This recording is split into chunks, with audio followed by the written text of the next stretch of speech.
It's a soul food restaurant located in the historic West End. Q-Time Soul Food is a family business started by Fred and Christine Crenshaw.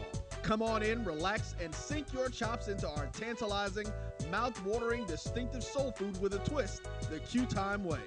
1120 Ralph David Abernathy Boulevard, or call your order in at 404-758-2881. Do you miss your mama's cooking? Then come on down to Q-Time, an Urban Passport member. For 200 years, Montgomery, Alabama has been making history by people who had the courage to stand up for change. Today, this riverfront city has been reborn, embracing the past and looking forward to the future. From the National Memorial for Peace and Justice to the stage of the Alabama Shakespeare Festival, this is where history was and is made. We are proud to call Montgomery home, and together, we can be the change. Maureen is saving big holiday shopping at Amazon, so now she's free to become Maureen the Merrier. Food is her love language, and she really loves her grandson. Like, really loves. Nope. Nope. Come on, him? Ooh, I like him.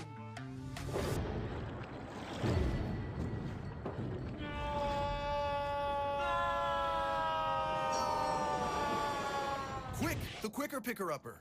Bounty picks up messes quicker, and each sheet is 2 times more absorbent, so you can use less. He's an 8. He's a 9. Bounty, the quicker picker-upper. Oh, that spin class was brutal. Well, you can try using the Buick's massaging seat. Ooh, yeah, that's nice. Can I use Apple CarPlay to put some music on? Sure, it's wireless. Pick something we all like. Okay, hold on. What's your Buick's Wi-Fi password? Buick Envision 2021. Oh, you should pick something stronger. That's really predictable. That's a really tight spot. Don't worry, I used to hate parallel parking. Me too. Hey. Really outdid yourself. Yes, we did. The all-new Buick Envision, an SUV built around you, all of you. Since 2002, Empowerment Resources, Inc., a nonprofit organization, has empowered more than 1,500 youth and adults in Duval and surrounding counties through its programs Journey into Womanhood, Girls Mentoring, Life Skills for Teens, and Parenting Education Coaching. To get involved with programs, volunteer, or donate, visit www.empowermentresourcesinc.org. Follow us on social media, facebook.com/empowerment.resources and instagram.com/empowermentJAX. Supermarket sushi, really? No. Wait, Troy, you work here? I'm never not working. Like Head & Shoulders Scalp Shield technology, up to 100% dandruff protection, even between washes. Never not working, huh? Oh, Troy, you're such a good teacher. Yeah, I know. Never not working. Never not working. Never ever not working. Are you serious? Never not working. Dandruff protection that's never not working. Head & Shoulders Scalp Shield technology. It's never too early to plant the seed, to share the tradition, and instill a sense of pride in your HBCU with your little ones. HBCU Pride and Joy Children's Boutique helps you share your school spirit with a wide selection of adorable kids' apparel and accessories officially licensed from your favorite HBCU. Visit hbcupridejoy.com and follow us on all social media at HBCU Pride Joy on Facebook and Twitter.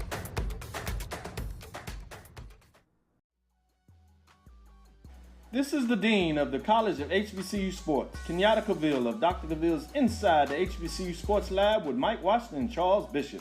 Come mix it up in the lab where the course lecture is in session every Tuesday from 6 o'clock p.m. Central Standard Time on Facebook Live, YouTube Spreaker, or the BCSN app, as we discuss all things about the HBCU sports culture, including exploring the week that was in the sporting HBCU diaspora, as well as the upcoming week of HBCU sports. With me, the Dean, the College of HBCU Sports, on Dr. Cavill's Inside the HBCU Sports Lab with Mike Washington and Charles Bishop. Course lecture dismissed.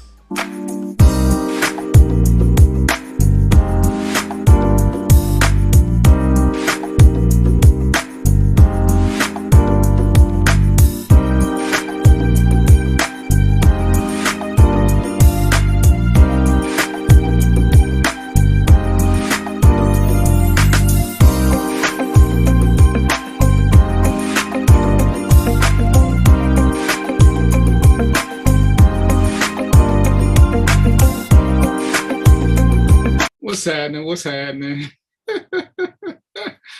Yeah, we're gonna have to look at that one again. Oh, look who it is. It's mindless chaos on the scene. Hey man, I know he ain't driving in Facebook, and I'm gonna have to get that man a ticket. Okay, so that's not against the law here. So this is not Georgia. I'm perfectly within my right. Whatever.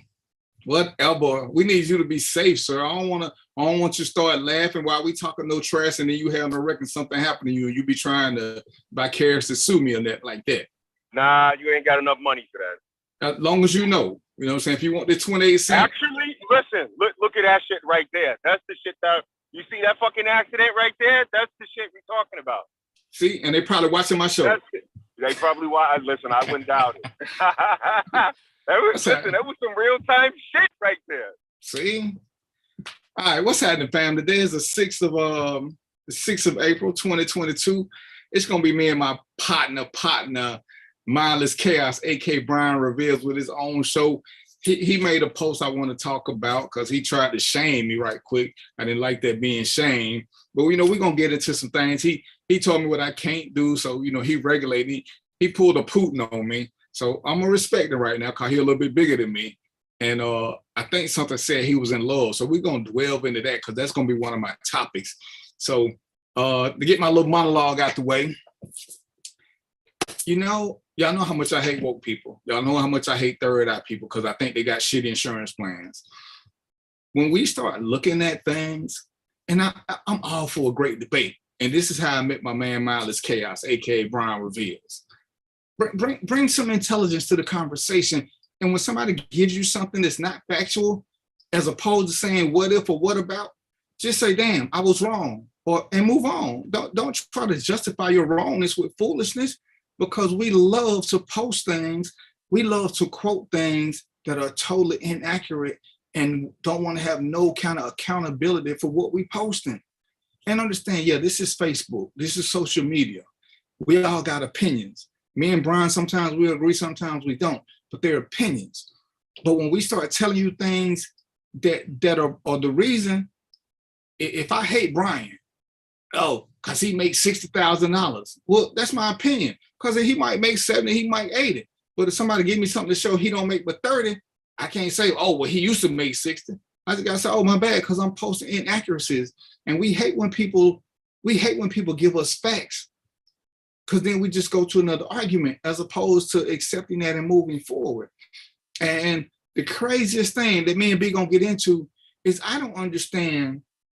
I don't want y'all to get mad at me. I don't understand Christians, and I don't understand niggas, and I don't understand Christian niggas even more, because y'all willing to forgive everybody except people that look like y'all.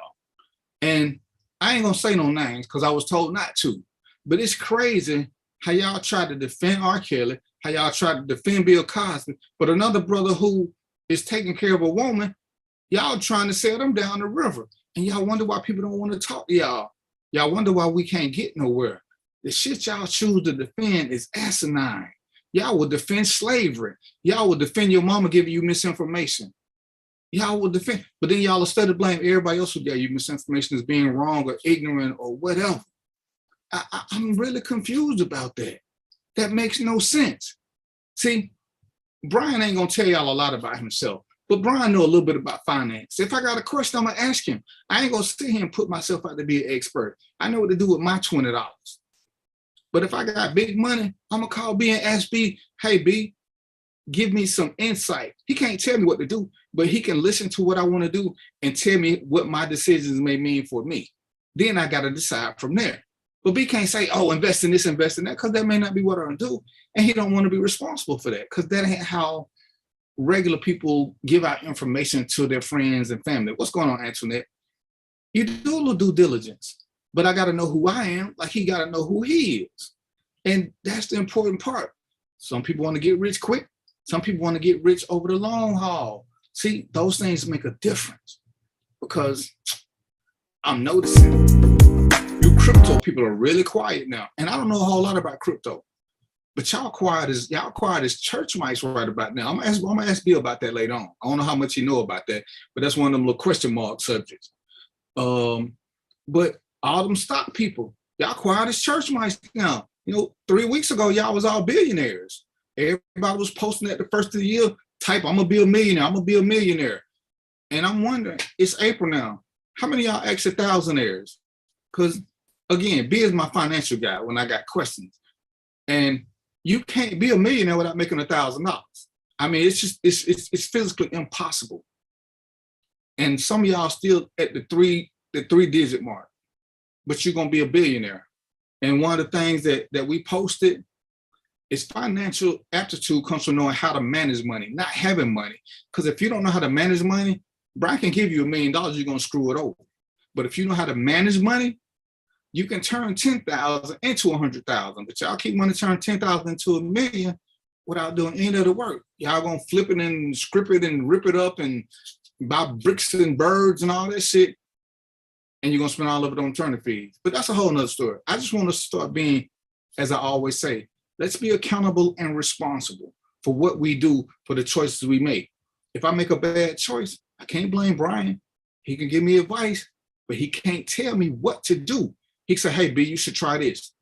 Okay, at the end of the day, it's my decision. If he give me something and I don't invest in it, make $1 million, when I'm still broke, it was my decision, and I did this cause somebody else. And this is gonna be a big part of the show. When we do things to impress other people, 9 times out of 10, we always lose. Because what make Brian happy ain't what make DVP happy, ain't what make Antoinette happy. We gotta pick something that we like to make us happy, as opposed to trying to make everybody else happy, and then we study longer.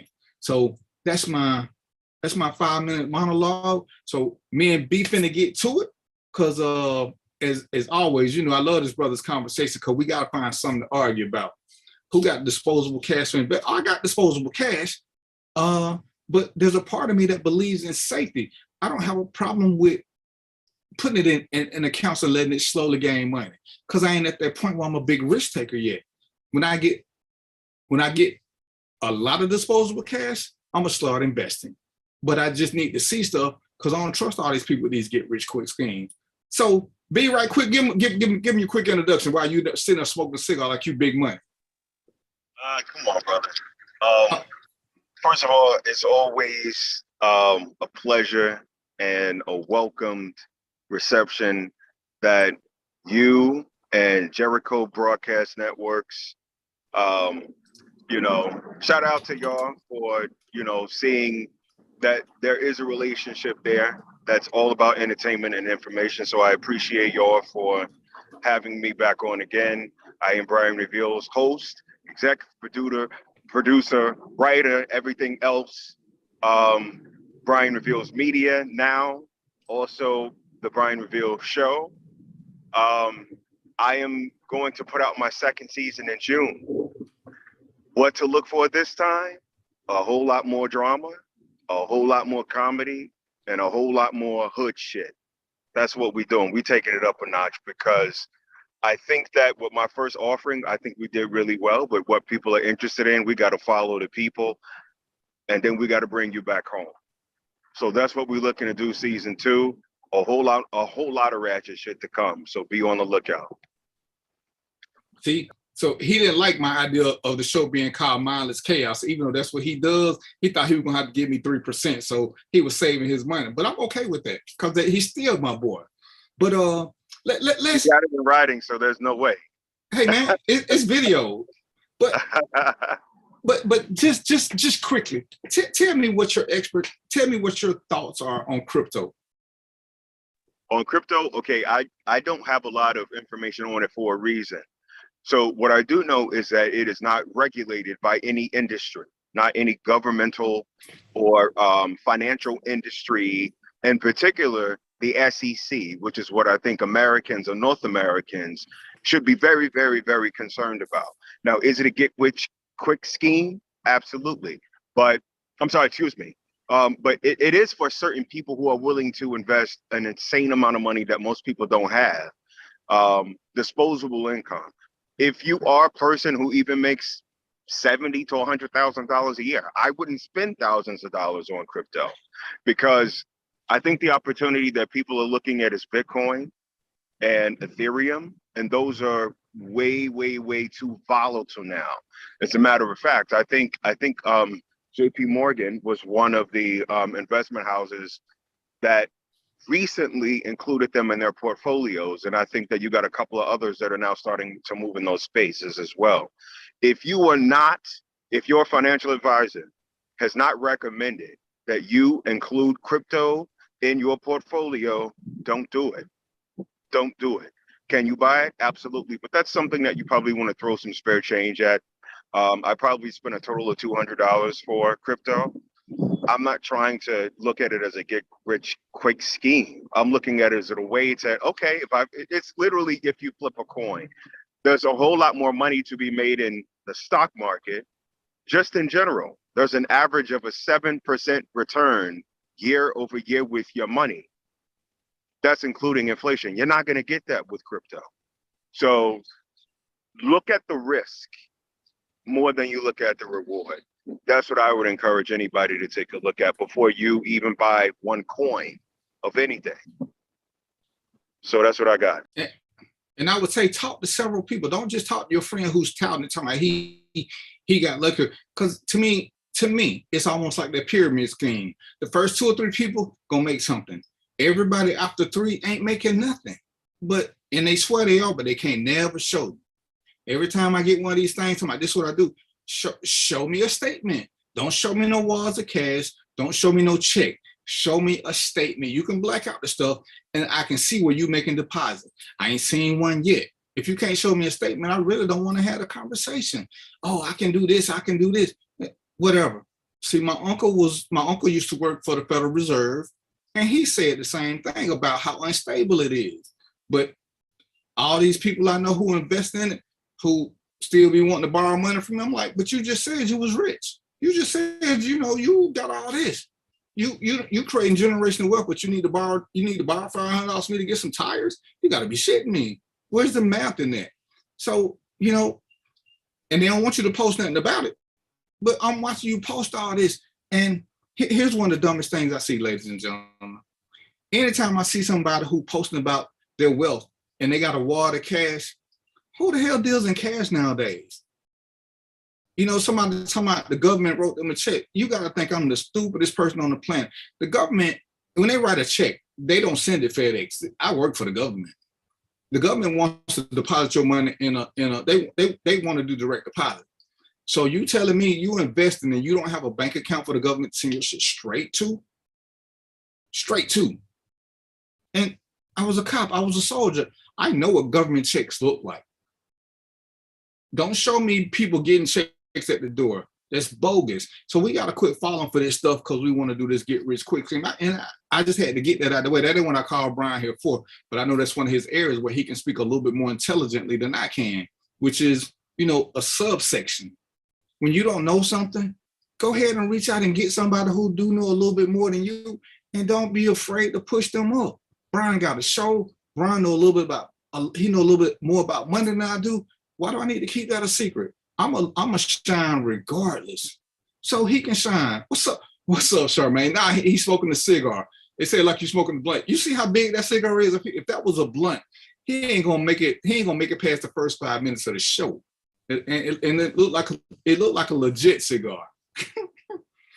But you doing it quick, it did kind of resemble a blunt at first. But yeah, we gotta stop trying. We gotta stop trying for the get rich quick schemes.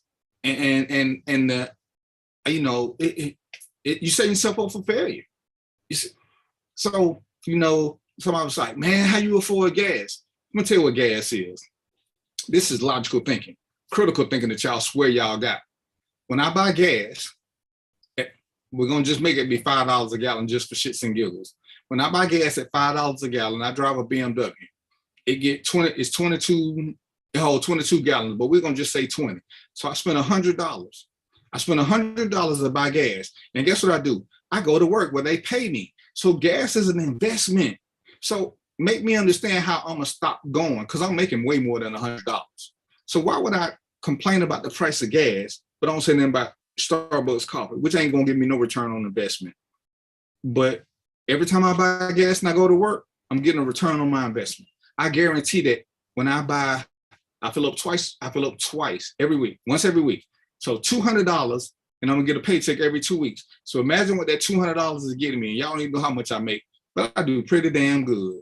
So why would I complain about it? I mean, I got a better return when it was $4, but at $5, I'm still getting a great return on my investment. Because if I'm making, we're gonna just use small numbers. If I'm making $1,000, and Brian is the math guy, Brian, if I spend $100 on gas and I make $1,000, that's a pretty good return, wouldn't you say? That's 10%. So and you just said what, the 100% was 7%. So I made my money back, 10%. So how was that a bad investment? That I'm gonna sit back and like, oh, I ain't going to work now. So now I ain't gonna buy no gas. So I'm gonna spend zero money. But in 2 weeks, I'm gonna make $0. Make that make sense. Make that make sense. And he the money guy. I'm confused. Gas, they could raise gas to $10 a gallon. Guess what? I'm gonna still buy it. Because if I spend $100, what's that? Nope, because then if it's $10, what I say? I'm gonna spend $200, but I'm still gonna make $1,000. So I still made 5 times my investment. That's still pretty good, right? 5 times investment. You said I think you're muted, B. You can unmute yourself. It ain't loud. Oh, you like okay. we ain't got that deep into it yet, Charmaine. But so yeah, I just wanted to get that out the way because don't let these people keep driving y'all astray with their wokeness and third eyism. But this is one of the things, because Brian said this, so I'm gonna let Brian go first because I don't know how much his time I got. Brian said, when you first get in a relationship with somebody, as a matter of fact, I'm gonna let Brian say it. Go ahead, Brian, lead this segment, bro. Lead the segment. Hold on. Let me get my tea so I can sip my tea before we get in trouble. Go ahead. Yeah, listen, don't choke on your tea. So this is okay, so I did a post today, and the post was inspired by a conversation and a panel discussion that I had with author Edward Cunningham. He has a book called Reciprocity. As a matter of fact, I got to plug my show since I'm here, but if you go to my YouTube page, type in the Brian Reveal Show Reciprocity, and you can see that interview. But in that interview, he has what's called a tech policy where both people have to be very transparent about leaving their devices open, which means that both people have access to the usernames, passwords, the whole thing. And that's for a particular reason, right? Which he goes into. Go check out the show if you want to see what he says about it. But the post that I did today was about before you get into a serious relationship, just access their DMs, right? Inbox, DMs, just ask, like, can I see your DMs? No, you want to move forward? Let me see your DMs. Because you get a true insight of who that person is, right? Because people can tell you anything. People they know could tell you anything. But people carry with them a load of secrecy that they're not going to tell their friends. They're not going to tell their psychologists in many instances. But their DMs will hide those secrets. So if you want to move forward, all I say, I made a recommendation. You may just want to ask about what's in the DMs, because if there's nothing there, there's nothing there. Are you afraid of finding out something that you maybe could be a detriment to who that person is or what you thought about that person? It was just a thought. There we go. I'm afraid that you're gonna find out that don't nobody want me, then you're gonna devalue me. So no, I ain't letting you look at my inbox because I don't need you to see how boring it is. No. So you're like, damn, ain't nobody after you. Don't nobody want somebody that don't nobody else want. But I get what he's saying. But you can't look at mine. That ain't fair. I don't want to look at yours either. But it goes to relationship building. At some point, if you're going to truly try to build a real relationship, you do have to divulge some uncomfortable things. And y'all know I'm all about having uncomfortable conversations. What's the purpose in being in a relationship if you're not going to have uncomfortable conversations? See, uncomfortable conversations include, as Brian said, sharing inboxes. You ain't got to do it forever, but let's just go on and see what everybody got going. It includes talking about finances. It includes talking about your do's and don'ts, what your plans are. See, those are the things that when people in these relationships, they found their soulmate, but they could never have these uncomfortable conversations. I call them a liar. How can I be your best friend and soulmate, but you can't share certain shit with me? That's insane. You can't let me see what's in your inbox so I can get a laugh too, because I'm thinking in reality, this should have been some of the conversation. Man, you ain't gonna believe this dude was in my inbox talking shit. You know, I don't want to see it. I'm liking the fact that you telling me about it. I'm liking the fact that you telling me about it, because now I feel a closeness that comes. You know, we talk about sex and sex is cute, but when you sharing information, especially unsolicited information about things in your life, to me that brings about a closeness. You know, and we can sit back and talk about where we're going for summer vacation. We can sit back and talk about what movie we want to go see in some crazy TV show, but that's not your real life. And even though we can have alter egos now in inbox, so let me see what you're doing. Here, look and see what I'm doing. I like to talk shit. I like to do this. I get what he's saying. It's a sign of faith. It's a good faith agreement. You know, it's kind of like get in the mail. Why do I need to get the mail before you all the time? I want you to see what I got. I don't want you to accidentally open.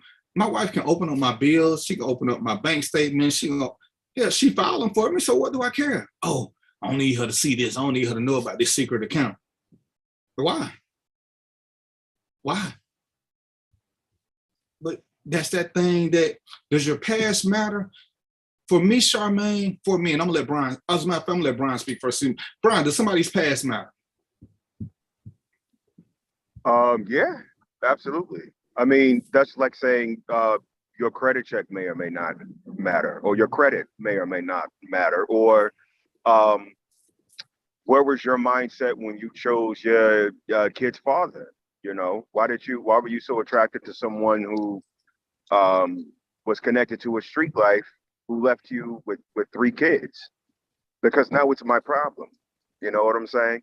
How can I not be the person who's going to be the head of a relationship if I don't have the advantage of knowing what it is that I'm dealing with?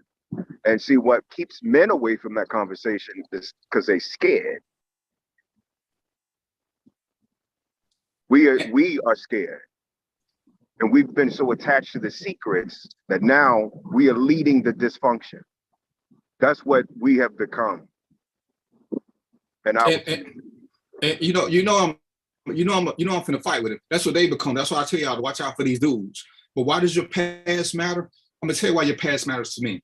I can't know who you are without knowing where you came from. I need to know why you, as Brian was saying, why you made certain decisions. That'll help me understand you. I will understand why you don't like certain things based off what you already told me. So yeah, your past, not that I'm holding against you, but it just tells me who you are, how you got to be there so I can understand you better. And you know, if you don't know about some of the things I did, some of my decisions won't make sense to you. If you don't know that when I was broke, I sold my soul to get away from it, which is why I hoard money now, it won't make sense to you why sometimes I'm not gonna spend my last dollar on nothing. And at this point in the game, I should never get down to my last dollar because I remember being there. So yeah, if you don't know that I was a cop and I've seen the dregs of human society, you won't know why I'm overprotected sometimes. So yeah, you need to know certain things about me, about my past.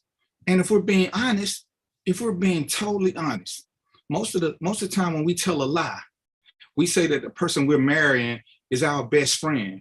Don't your best friend know your past? You're good, you're bad, you're ugly, and all that.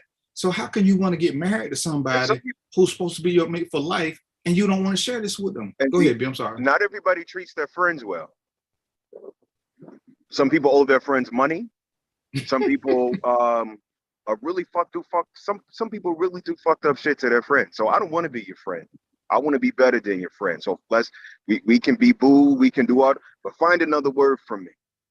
If I'm dating somebody and they say, oh, I want to be friends first, I'm out, because my mind doesn't know the difference. My dick don't know the difference because I don't fuck my friends. So that may work for some people who want to avoid responsibility. We want to avoid being held accountable to a different standard because you could easily fall back into, oh, wait, we're just friends. We're just getting to know each other. That shit is real slick. You see what I'm saying? So we got to be careful about, you know, these titles and shit, because to me, they're a big deal. To somebody like me, who thinks like me, this shit is a big deal. So I don't treat me better than you treat your friends. And along what he said, because I do want to be your friend. I don't want to be your friend first, because that's not what we did. I want us to get to be friends. Once we decide and we want to make this more than just a sexual liaison, then yeah, let's get to be friends. Because you know the truest thing about people who got real friends or good friends, I'm just, because he on my show. Me and Brian, we've been knowing each other. I'm setting up a scenario. We've been knowing each other 10, 15 years. When Brian make me mad and we cuss each other out or whatever, if me and Brian friends, when I call him and got a flat tire, guess what he's gonna do? He's gonna answer the phone and come take care of me, because that's what friends do. They don't have to talk to each other all the time. They don't have to share everything. But when they need each other, they Johnny on the spot. And this is my thing about friends. That's why I hate when people say, oh, that's my best friend. Well, I'm 57. I love Trina, but I'm 56. Trina can't get to be my best friend in 4 or 5 years. That's insanity.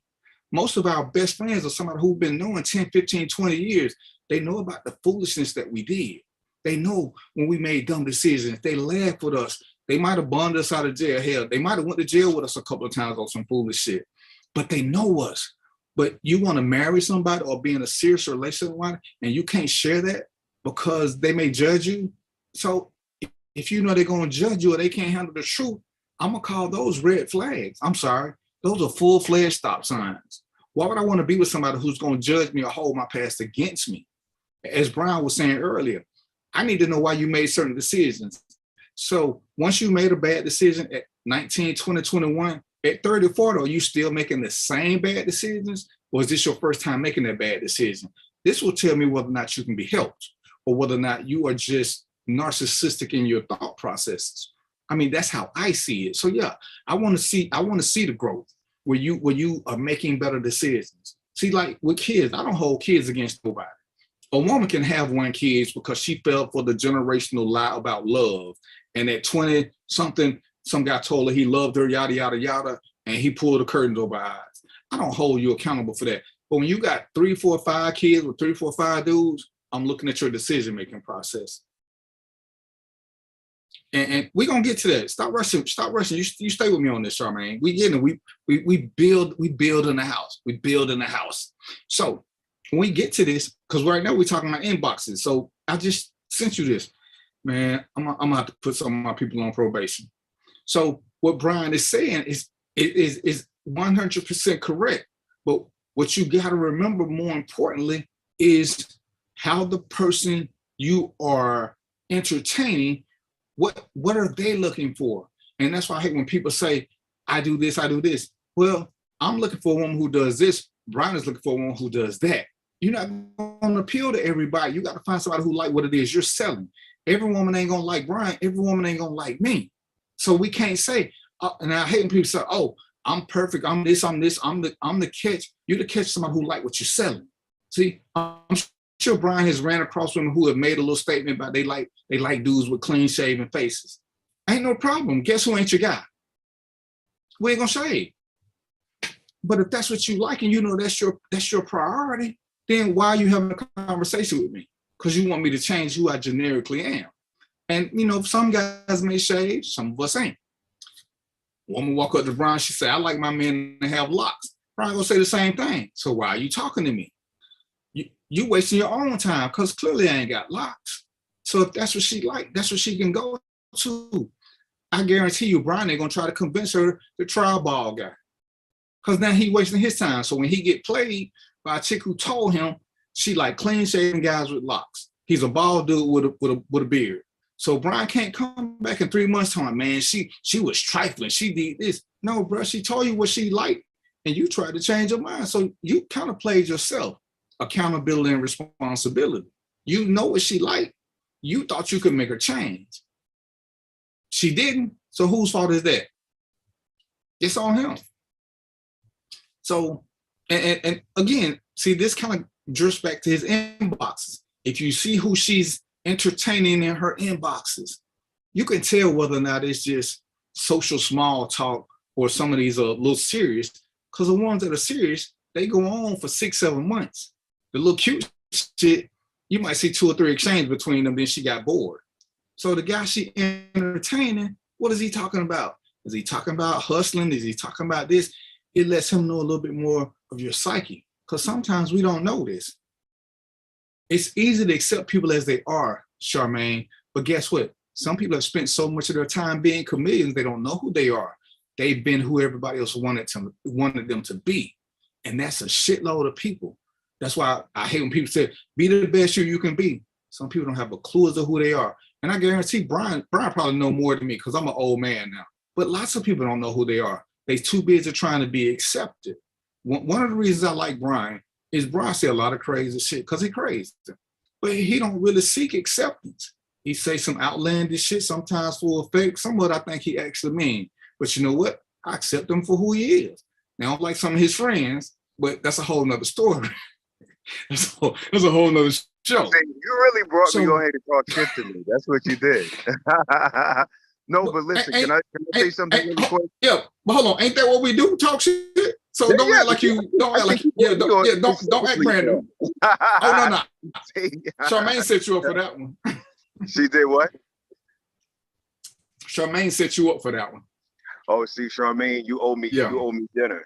And not just McDonald's. We need to go to Ruth Chris. But okay, so the thing about what you're saying about the inbox, and if I can for a second speak to the reaction to the question, people by far and large, like they tend to do, oh, you're crazy. Why would I do that? This is a red. They made it about me instead of about the question, which is how limited people's fucking minds are. Everything is not about me. Sometimes the shit is a social experiment, and I gotta be honest, I like fucking with y'all. Cause it's like, you know those little chew toys that they throw to pets? That's what social media has become. And I wouldn't have to use that analogy if I didn't see that shit for myself, just like many of us do. So the thing about it is that, like I said before, if you didn't do anything or you weren't doing anything you wouldn't be ashamed of, then you would have this would be another walk in the park. You would be indifferent to this because you're a person of moral standard. You're a person of integrity. But only the people who have something to be concerned about, they're telling on themselves. They may not be using the language that we think when it comes to what we think is telling on themselves, but the reaction, what's not being said, what's not being verbalized, that's the shit that's fucking them up. And so when I see the reaction to a very simple request, this is why people don't want to get into a relationship. This is why people are not having sex. It's because they want to be fucked up. You had me worried. I thought you were gonna say because they couldn't get it up. Oh no. Listen, that's not my problem, bro. I don't want to know about that. but you know, like I said, and we laugh about this, but everybody has their own ways of finding something out. And that's why it's so, for me, it's so important to, you know, me and Roy used to talk about this. And I heard people, you know, they tell people what they want up front. Well, I don't want to tell you what I want up front. I need to see who you are without knowing what I want. That way it's easier for me to find a genuine you. Let's just see how you organically act, because that's how people come together. If I know you want a guy who does this, if I want the boost, guess what? I'm gonna do exactly what you told me I need to do to get the boost, which is why I'm a huge proponent of telling people what you want. Because right, that's what we in between the two, because we finna drift over the queen, Charmaine. I need you to stay with me. Don't make me talk slow for you. Because you asked about the past. You brought this up, Charmaine. Oh, I'm gonna fight you. But we all got different processes. And when you're in the process of trying to move forward, you need to make sure that you guys can do certain things organically because we can force ourselves to do something. We've all been in forced relationships, situationship, entanglements, boo buddies and cuts and all that. But once we start progressing and giving out true titles, when we start talking about commitment, we start having uncomfortable conversations, we want to be with somebody who we can trust now, and not just trust not to give us a social disease, but we can trust to start talking about future events with, that we can trust to start laying bricks down and start building something. Because whether it's marriage or a serious relationship, these are still partnerships, and they're team building exercises, because now we're talking about a team. So these are the things that we got to do. One of Brian's steps is the inboxes. One of DVP steps is to see if you would just tell me about your past without me having to pull teeth. I want to see if you're comfortable with who you are. All the mistakes you made that made you great today, are you comfortable talking about the bulk of them? You ain't got to tell me everything. I don't need to know about them people you killed. There's certain shit I'm going to let you keep to yourself. But there's certain things I want you to just be free to talk about. I mean, I talk about some of the things that I did. They was dead wrong, but they are who I am. And it made it understand who I am, because there's a point in me, I always tell women how honest I am, calm. But if you ask me a question that I think will make you feel bad, I will change the subject twice, because I'm not going to lie to you, but I will change the subject. Now, if you ask me the third time, I will give you the uncut truth. But those 2 times I changed the subject, we're telling you, hey, are you sure this is what you want? Because sometimes we ask stuff. And you know, me and Trina was laughing about this other day. I hate when people say, just tell me the truth, I can accept it. Well, acceptance ain't getting mad and shutting down. See, if my truth shuts you down and you get upset, you haven't accepted it. You haven't. So guess what you're teaching me? You're teaching me not to be honest with you, because you can't handle the truth. So when you tell me your truth, Charmaine, if it's something I can't handle, for me, treat it as a red flag, because if I ask for it, that means I want to know so we can get better, not to judge you. See, for me, there are very few things that a woman can tell me that will put me off, except there's one hard exception. If she tells me she used to be a man, it's a wrap. My mind I can't do that. You know, we had this conversation. It started with Brian, and then me and Roy got into it. What's the name for people who like mental people? What's the terminology for that? You said they like nature? No, they like people. They like sapiosexuals. Oh, sapio, yeah, okay. And I'm cool with that, but it would be a lie, because if I took sapiosex for what it means I like a person who does it. I like women who are like that. I don't want to have meaningful, intellectual, sexually stimulating conversation with dudes. I'm not there. But for dudes that do like it, I don't knock them either. So I'm a sexist sapiosexual. I need to clarify that. But for some people, again, I made no qualms about the fact that I have voyeuristic tendency. So I'm cool with knowing your sexual history. I don't care about your number.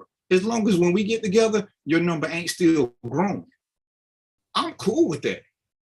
As long as if I hit Pornhub because I'm bored, I don't see a whole page and a half of you. I'm cool with that. That's me. Some guys can't handle women who've had that. You have to know this, because now you're going to have a past that you hope they don't find. But those are my requirements. Brian and Roy may have, and I'm sure they got totally different requirements. And that's why I hate when people say, I'm a good catch for any man. No, you're not. We don't all want the same thing. I guarantee you we don't all want the same things. What you got for me, B? Yeah, well, I think for women who say that, does that also mean you belong on the clearance rack? I wouldn't see, we gotta, I'm saying we gotta be intentional about the shit we say, because it sounds cute. Oh, well, yeah, they know what I mean. Well, somebody's gonna take what you say very literal, and I'm that's me. Because that leads, now we get to go deeper, and now we get to see what the cute shit breaks down at the end of the day. And now I get to see how stable your mind is. And that really ain't gonna make me want to fuck with you. So I'm just saying, I think you made a lot of good points in what you said. I think the thing that kind of stands out with me the most is intentionality.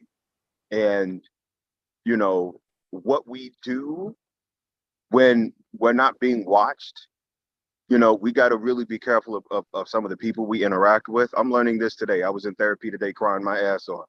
But this message actually rang true to me today, because if I was to show my inbox, nobody wouldn't want to fuck with me. Nobody. Not even my own mother. She was like, I didn't raise you to be this way, nigga. Like, what's wrong with you?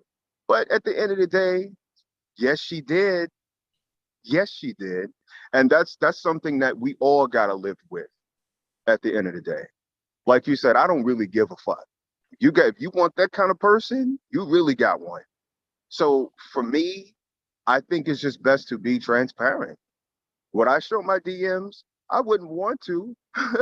But at the end of the day, if I knew that was something, if I knew the risk of not showing it was gonna cause me to lose something great, I'd show it and just take the roll of the dice and learn better next time.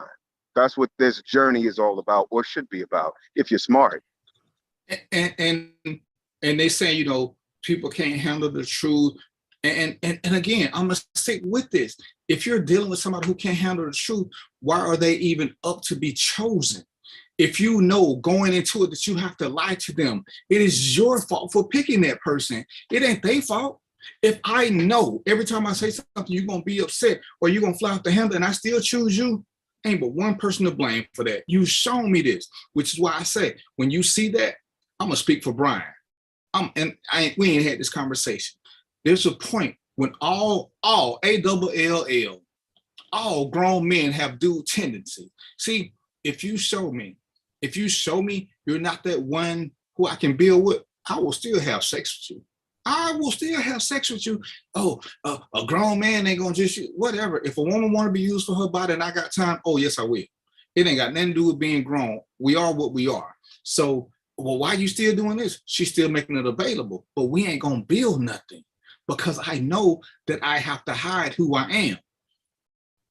And you know, when I hear the phrase, because this is what I hear when I see they can't handle the truth, they saying lie to me. See, and I'm gonna drift off subject for just a second.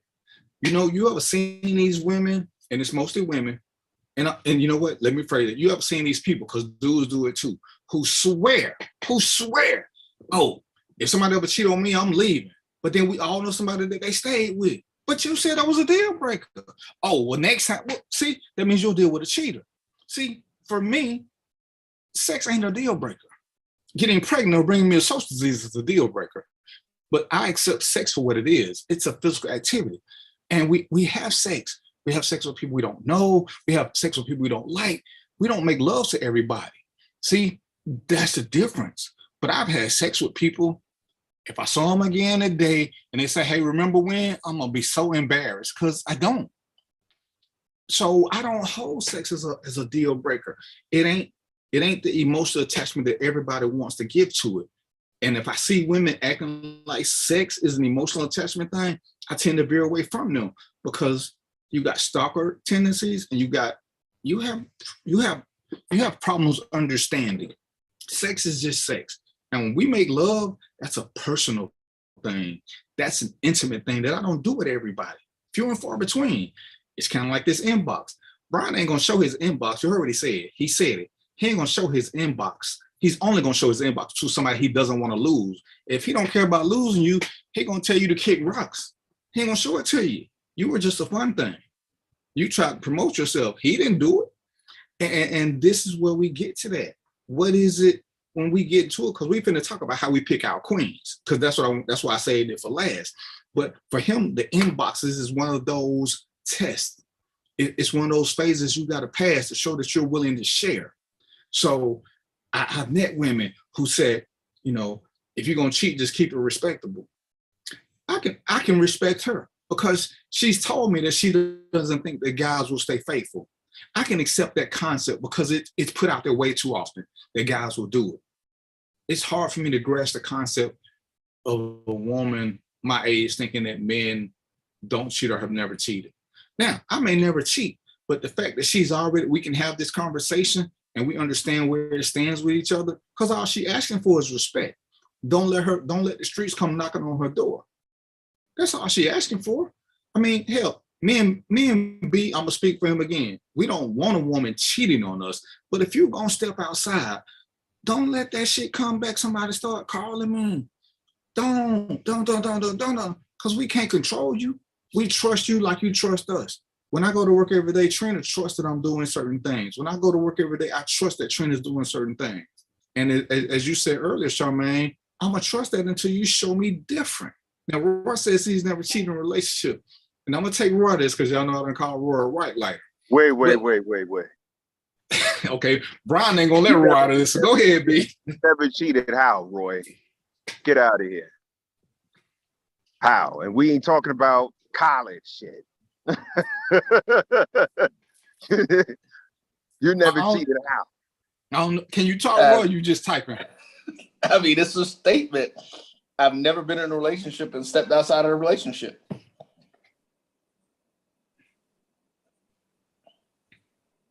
And we got those unicorns. They just ain't common.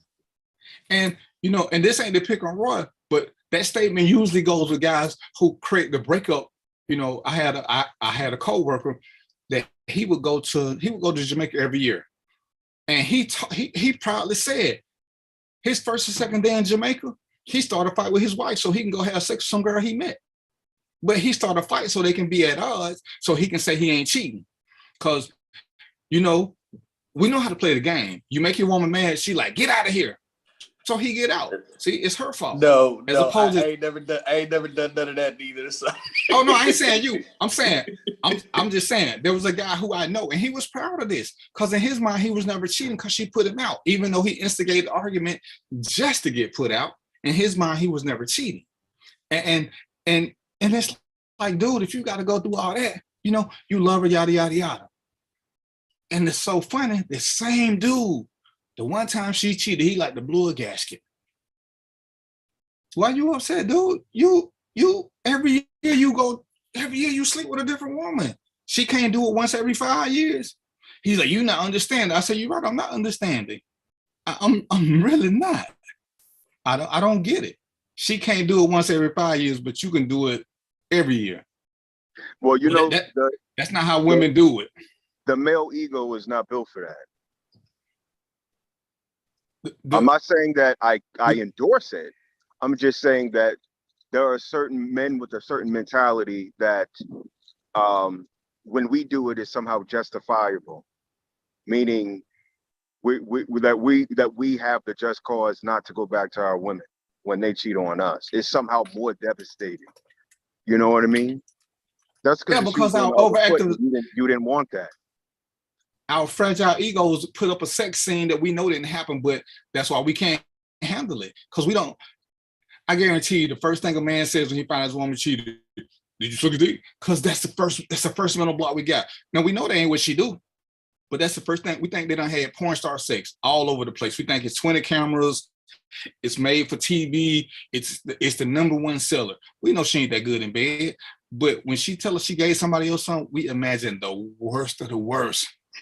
Because that's what our frail egos do, because we're so logical. We never get emotional. Gary, as someone once said, she may not be that good in bed with you. That other dude may turn out a whole nother freak in her.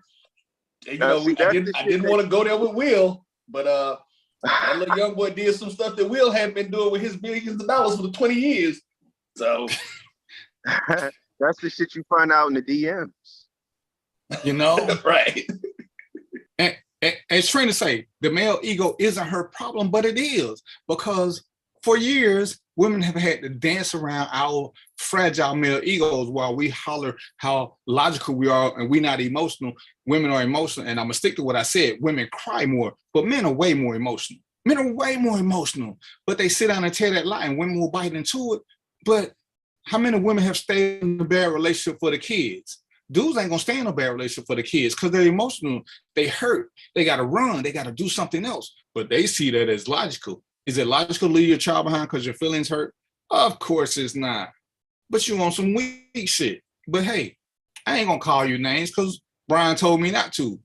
But he gave me the verbal signal. He blinked twice to tell me y'all punks for that shit. So Brian said it's not. I just had to co-sign because he's my co-star. But I'll take it. This is Just make sure you follow me. So, but and this is why I like having him, but this is what it is. And at some point, if we're honest, most of us had a fragile male ego because that's what we were taught. Then as we became learned and experienced in life, we realized some of the shit that we had, we didn't have to do. What is it you different with, Charmaine? But you know, it's crazy. But what are you disagreeing with? Type fast, shout it. Type fast. You got to take B to Ruth Chris. You disagreeing with me even though you brought up a subject, then you asked me what we talking about. So I'm gonna have to fight you for that. So what is? Can Charmaine come? I can't see the comments because I'm only on Zoom. But okay, is Charmaine, is she coming on, or is she just in the comments? She in the comments. She trolling. Give me a hard time. Let me see if she want to come on the show. But yeah, and you know, oh no, you beg to differ that women stay for the kids. Why do most women stay? And I ain't saying again, we ain't never talking about all, but most women stay because of the kids, because they can't. And it may be a secondary reason with finances that they can't get out. But women will stay in a relationship with a guy who has more going just for stability for herself or for the kid. A dude ain't doing it.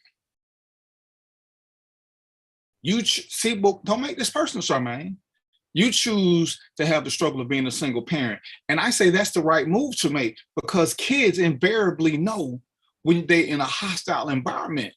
And it's crazy that we knew what was going on with our parents, but they tried their best to shield us. So why do we try to do it when we know that kids know? Kids, and I hate to use this example, but kids are like pets, dogs especially. They know when things aren't good. When shit ain't good, you notice your kids will hug you a little bit more because they know you need a hug. They get in the vibe of you trying to be fake.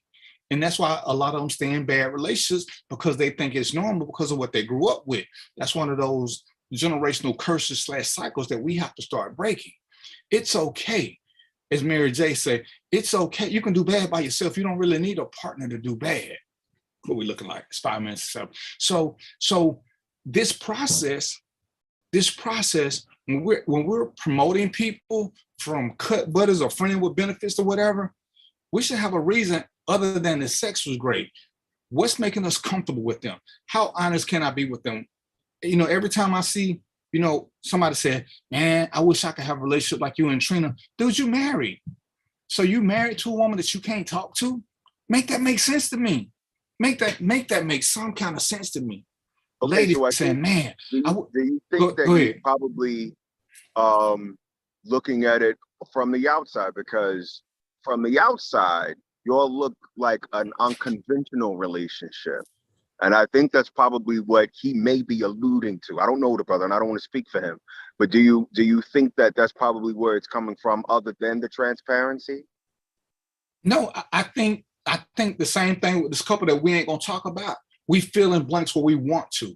You know, I said last week, a guy said, yeah, you know, just because you and Trina don't argue. Dude, I ain't never said me and Trina don't argue. What me and Trina don't do is argue on my show. But shit, me and Trina argue like fucking cats and dogs. But I feel don't need to post that because to me that's retarded. But you filled in a blank and think just because we can talk about everything, we don't have disagreement, that we don't have heated conversations. We do.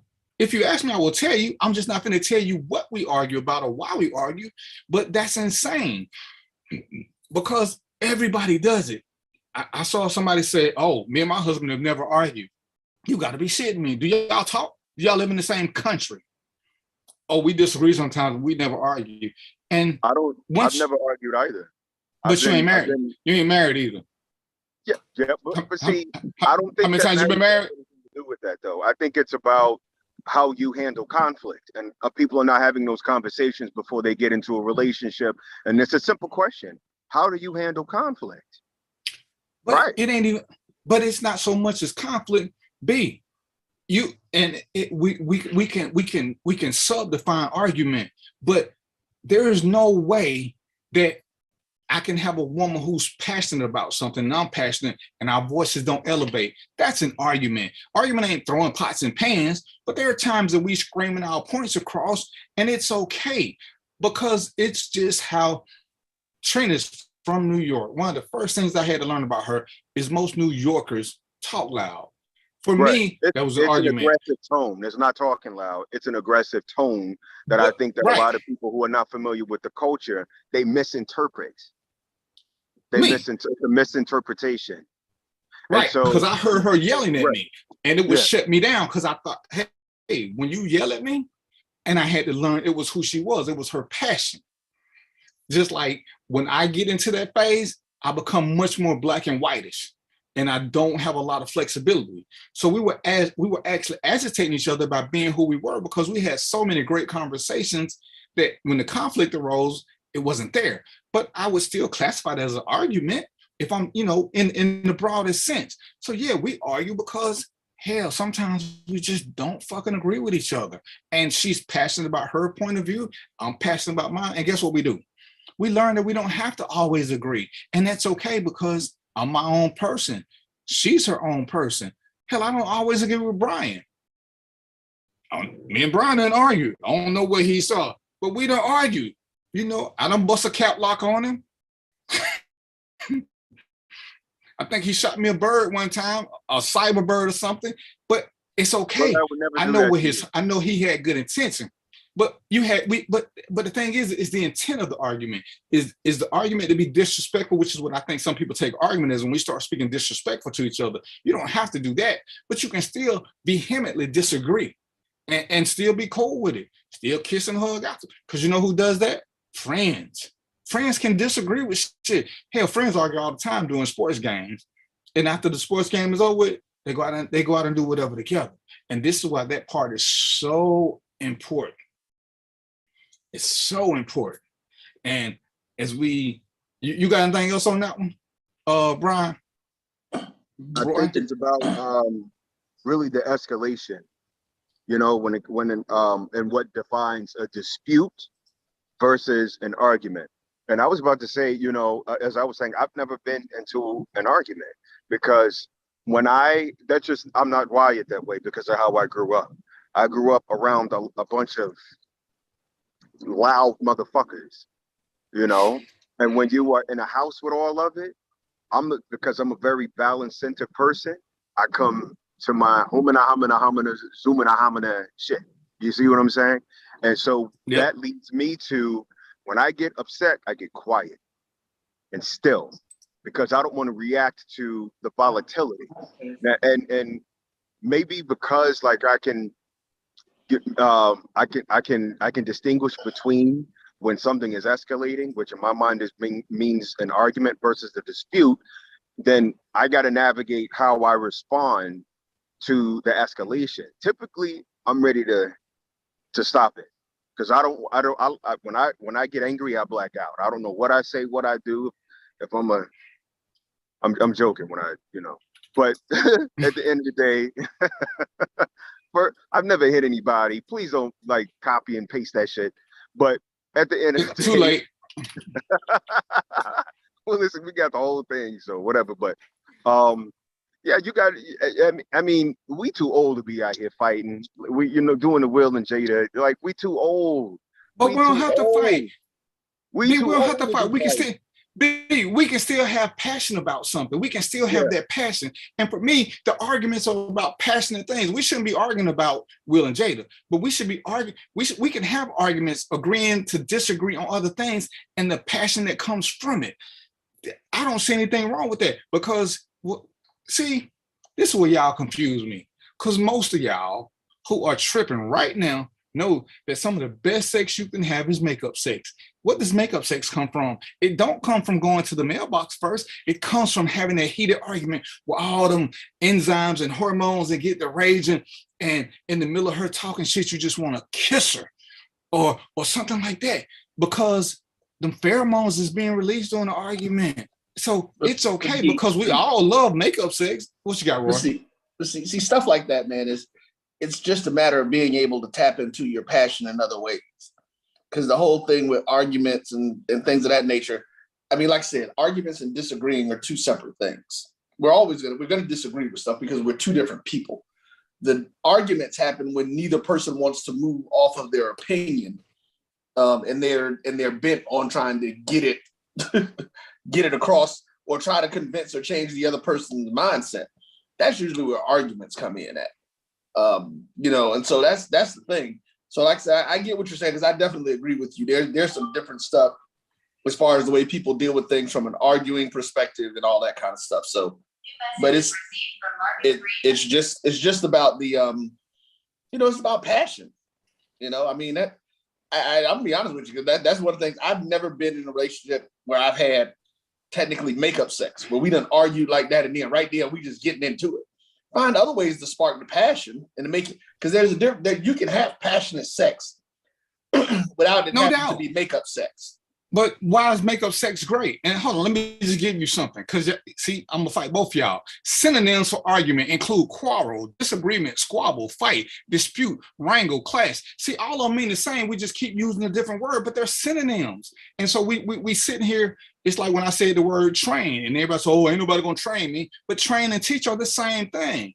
Argument, debate, dispute, all of them are the same thing. It's just you may not prefer a word, but the meaning doesn't change. There is two people who are not agreeing on the same thing.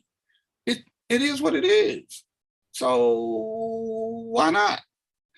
Why is makeup sex so hot? What do you rather have, makeup sex, morning sex, or evening sex? Most people are going to pick makeup sex because it's hot. Now, there are degrees of the argument. And that's when they get, as B said, when we imitating another famous couple. But we don't want to get to that level, even though for some people that works too, because we know people who like drama, but we don't have to go there. So we making this. Did I lose you, Roy? No, I'm here. Oh, okay. As we making this transition, and this is the crux of the show, because as I'm watching not just this event, but other events. And, I love to use, me and Roy, we always been going through this. And now we got Brian.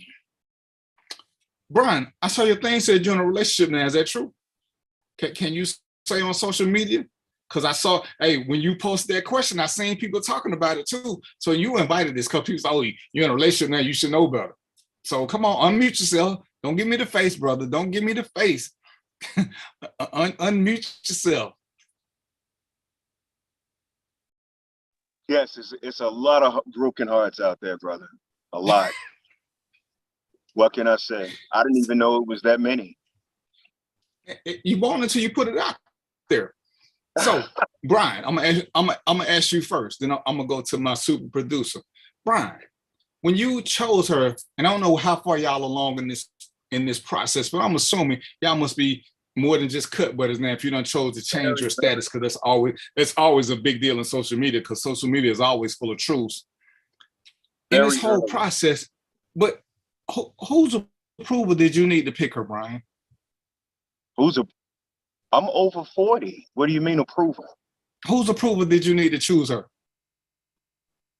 I'm lost at approval. What I don't understand. You Brian, you that's whose approval that's did the you point need? of this question. You ain't have to ask nobody. You did it yourself. Basically, no. And why Right. would I? We don't live in a culture where, I got to go through the father and all of that shit.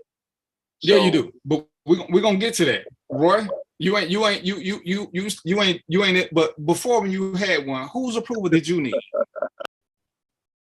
Nobody. So what I'm noticing in today's society, everybody got a statement about somebody else's queen. I didn't need nobody to approve Trina. Nobody. I didn't give a shit what nobody think about Trina. So who am I to sit back and tell Brian what his woman is? Because Brian chose her. Roy chose his woman because of what they like. I can't sit back and say, oh, Brian, she this. Why you got that girl with that big old booty? You can't trust him. If that's what Brian want to do, only somebody that got to approve it is Brian. And it's crazy as I'm looking at people sit back and talk about somebody else's significant other without any factual data as to what goes on between them. Out of total ignorance, we're calling people out because why? Because they didn't pick us. Brian don't know shit about Trina for him to sit back and tell me why I shouldn't be with Trina. What? And if he did, why would I care? Charmaine, if I choose you, what difference does it make what anybody else thinks? The only somebody who got to approve of Charmaine is the guy that chose Charmaine. And I'm seeing all these people weigh in. Oh, your guy ain't no good. Oh, your girl ain't no good. Who the fuck are you? You ain't paying no bills. You ain't contributing no funds. Why do y'all think people care about who y'all approve of? Oh, I would never date so-and-so. Well, were you ever an option? Okay, so I gotta say I was guilty of that maybe about 5 months ago. But this was speaking on, or speaking from perspective. Number one, it really wasn't my business, but you know, she brought it up, and so I did the same thing. I was very guilty of that, and it wasn't until I had the conversation with the brother who actually came to me and said, you know, what are you doing? Are you trying to like get at her? And I'm like, well, number one, she's married, right? She's married and she fucking some dude on social media. I didn't tell her not to. I just thought it was odd. You know what I'm saying? And that's all I said. Apparently, I wasn't even supposed to say that shit. So I think even if we don't suggest that a woman should, even if we don't have an interest in her, or maybe secretly we do, but particularly if we don't have a relationship, or I'm sorry, particularly if we don't have an interest in this woman, it's not our business. So I was guilty of that. You see how you get the scoop here. You get I just put all of my not all of my shit, but I let you know where I fuck up. You see what I'm saying? Even accountability and responsibility. Twice a year, I'm wrong, brother. Twice a year. I give myself 2 times a year to be wrong. But and that's the thing, is I'm looking at people, and not just with this recent one, but as I've seen it before. And how can I tell Brian what's good for him? I don't know what Brian likes or dislikes. And because Brian drinks, oh, you shouldn't mess with Brian because he drinks. Brian smokes, you shouldn't mess with a smoker. They ain't gonna live long. If somebody likes a smoker and a drinker who's bald-headed with a beard, Brian is a perfect choice for them. But I'm sitting here judging based on what I think. I ain't gotta live that life. And I'm watching all these things. When a man chooses his queen, when a man chooses his queen and gives out the application,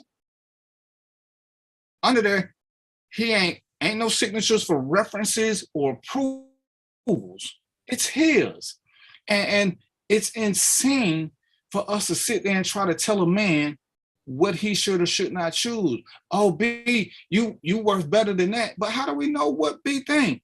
If B is okay with his, and I'm using him because I know he cool, but if Brian is okay with his woman still posting half-naked pictures on Instagram, whose business is that? Well, it wouldn't work for me. Well, she ain't dating me. She dating Brian, and Brian cool with it.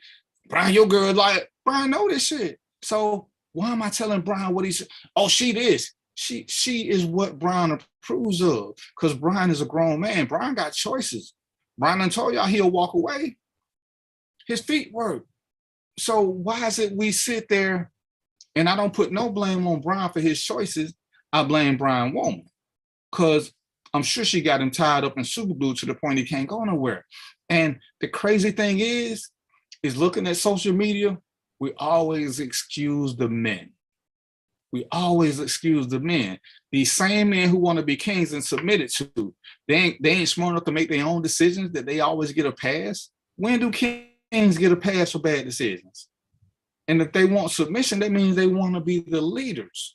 So this man who wants to be a leader, who wants submission, who wants to run a kingdom, can't make good decisions, and that's who we defending. How retardable is that? How retardable is that? Come on, Smokey Joe, give me something. Oh, I thought that was a rhetorical question. Oh, no. Oh, so men, you know, we give our, I think the dynamic is as leaders in our species and in our culture, we give ourselves a pass because we're the ones who are creating the laws. We're the gatekeepers. And so the accountability is what's missing. And the accountability is not built on equity, not a moral equity, not a social equity. So, I mean, but that's a dynamic we got to wrestle with because it's not going to change. Why? Would you give? I mean, that's the question I ask a white supremacist. Why would you not be one? It doesn't benefit them to be one, to not be one. So that's what the opposition will always be. So are we undercover white supremacists and don't know it yet? In a way of misogyny? Absolutely. In the way of absolution, because have you noticed we only do this with our own? We don't judge white people who do this. We just blame anybody who harms a black man. We blame the woman. But when a black man harms somebody, we don't ever hold them accountable. We don't hold them accountable because it means that we got to be accountable and we got to work a little bit harder. How can I be a king if I can't be responsible for my own decisions? How can I get anybody to submit to me if everything is their fault? Trina, good, bad, or indifferent, is my wife. I am the king of the castle. If I do something wrong, how is it Trina's fault? How is it Trina?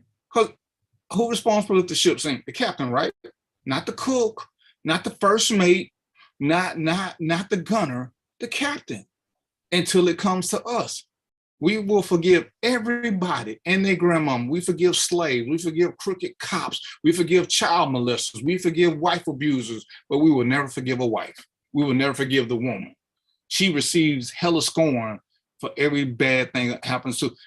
Who do we notoriously blaming rape victims for rape. Oh, it's her fault because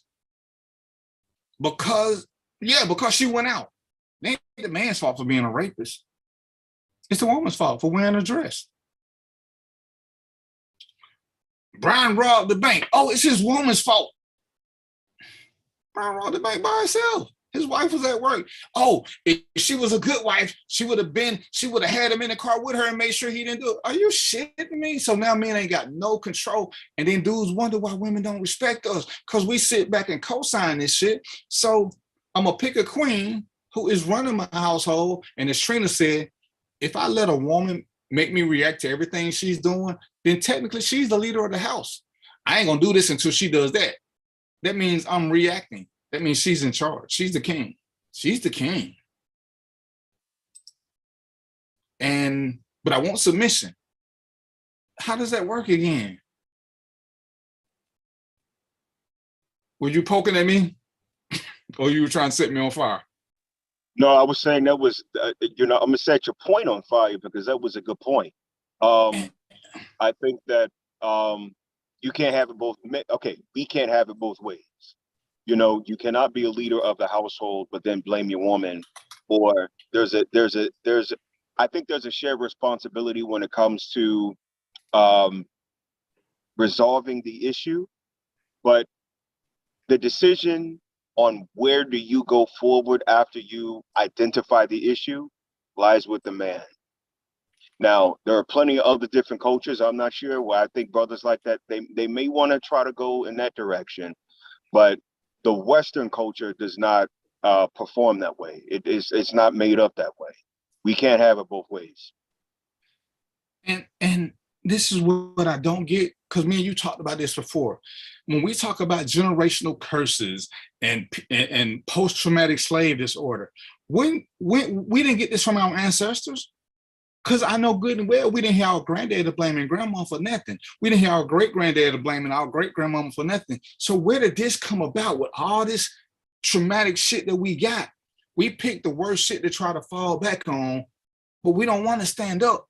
But I want you to follow me. Follow me even though I need to see where you're going first. That's got to be the dumbest scenario going. Brian, when this woman who's got the application in, and you're vetting her, right? That would be the correct word. You're vetting her now to see if she can get promoted. Once you decide she's promotable, what does DVP got to do with any of that? Very little. She got Brian to stop smoking because it's for his health. Don't mute your mic. She got him to stop smoking because she gave him a legitimate enough argument after she went through the physical with him. And the doctor said, hey, this cigar smoke is bad for you. This woman says to Brian, she looks him in the eye, she holds his hand. She said, Brian, I want you to be here longer. Can you please? So he stopped smoking. Damn, B, she changing you. No, she made a valid argument as to make him better.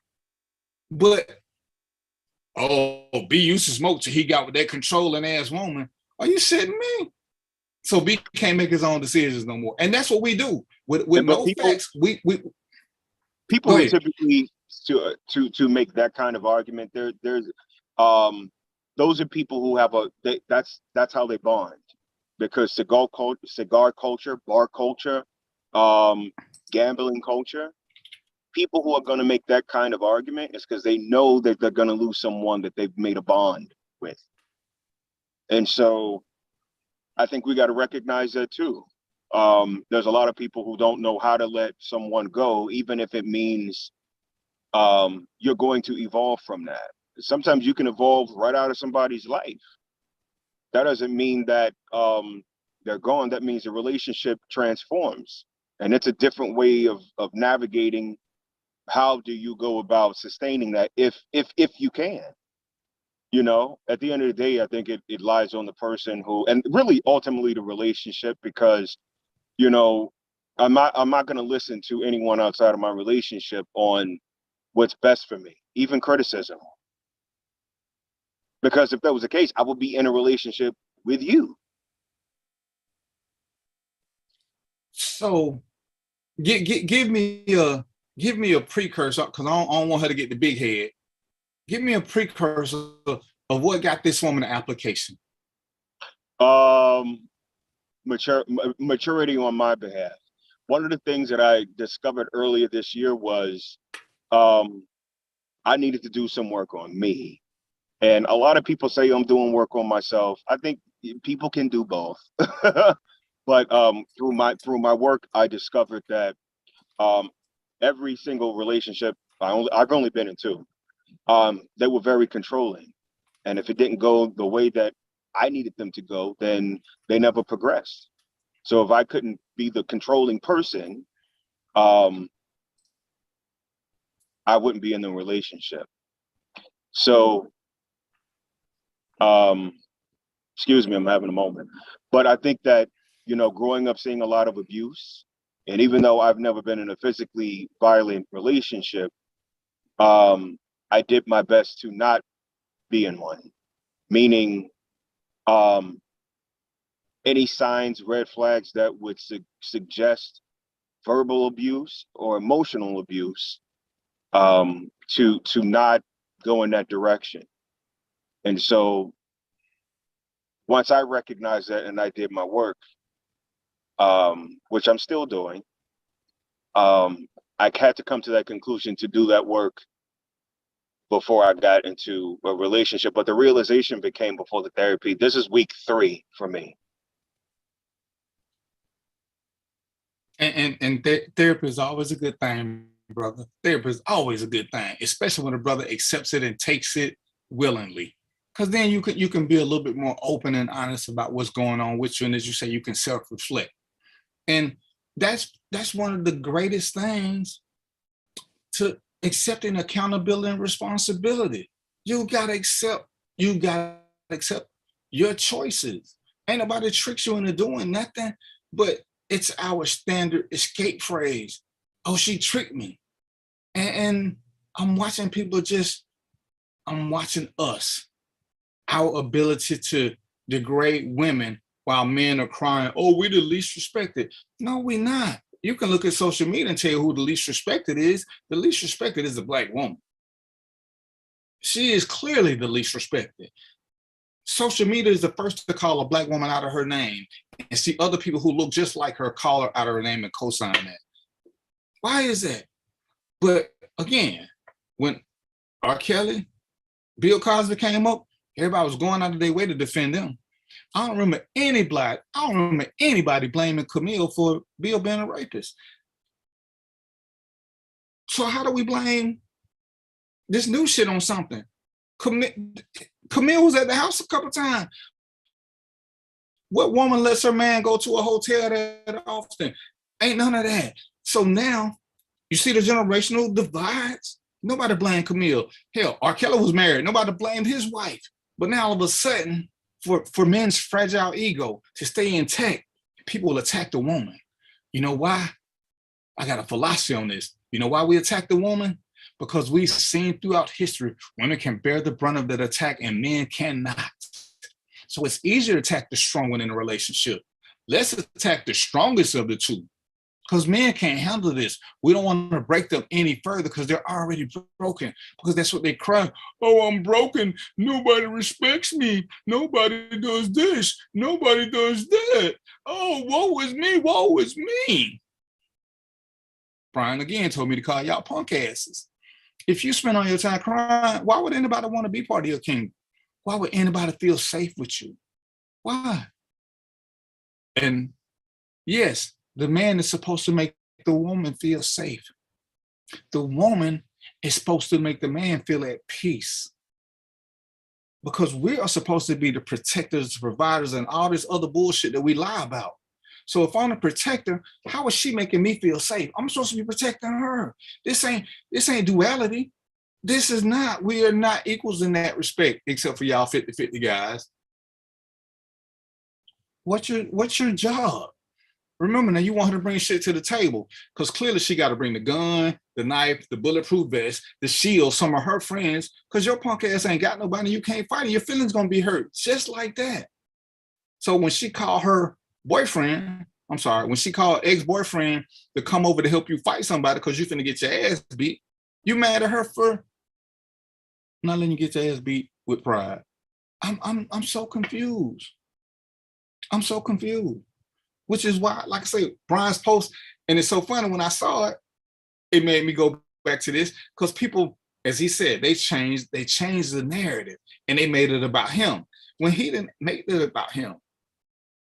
He didn't make it about him. He just asked a general question, kind of like DVP do. Let me ask a question, let y'all talk so I can see the responses. But we so used to Black women being strong and capable. Let's keep blaming them. Let's not blame the men, because we know they're gonna crack. We know they're gonna crack under pressure. Isn't that crazy? Isn't that fucking insane? But can the man really stick his hand out there and say, baby, I got you? No, because we ain't got him no more. We like this, baby, grab me, hold me, pick me up. What the fuck is that? But again, I got 3 men here, and I'm gonna let Roy tell y'all his observation. When we pick our queens, or our queens to be, we pick them for a certain reason. And yes, some men do need to have a woman who is stronger than them. And guess what? That's okay. That's okay. Some men, kings, want a woman who's sugar and spice and everything nice. That's okay. It's not for anybody else to judge. Charmaine, you want a man who will accept you for your truth.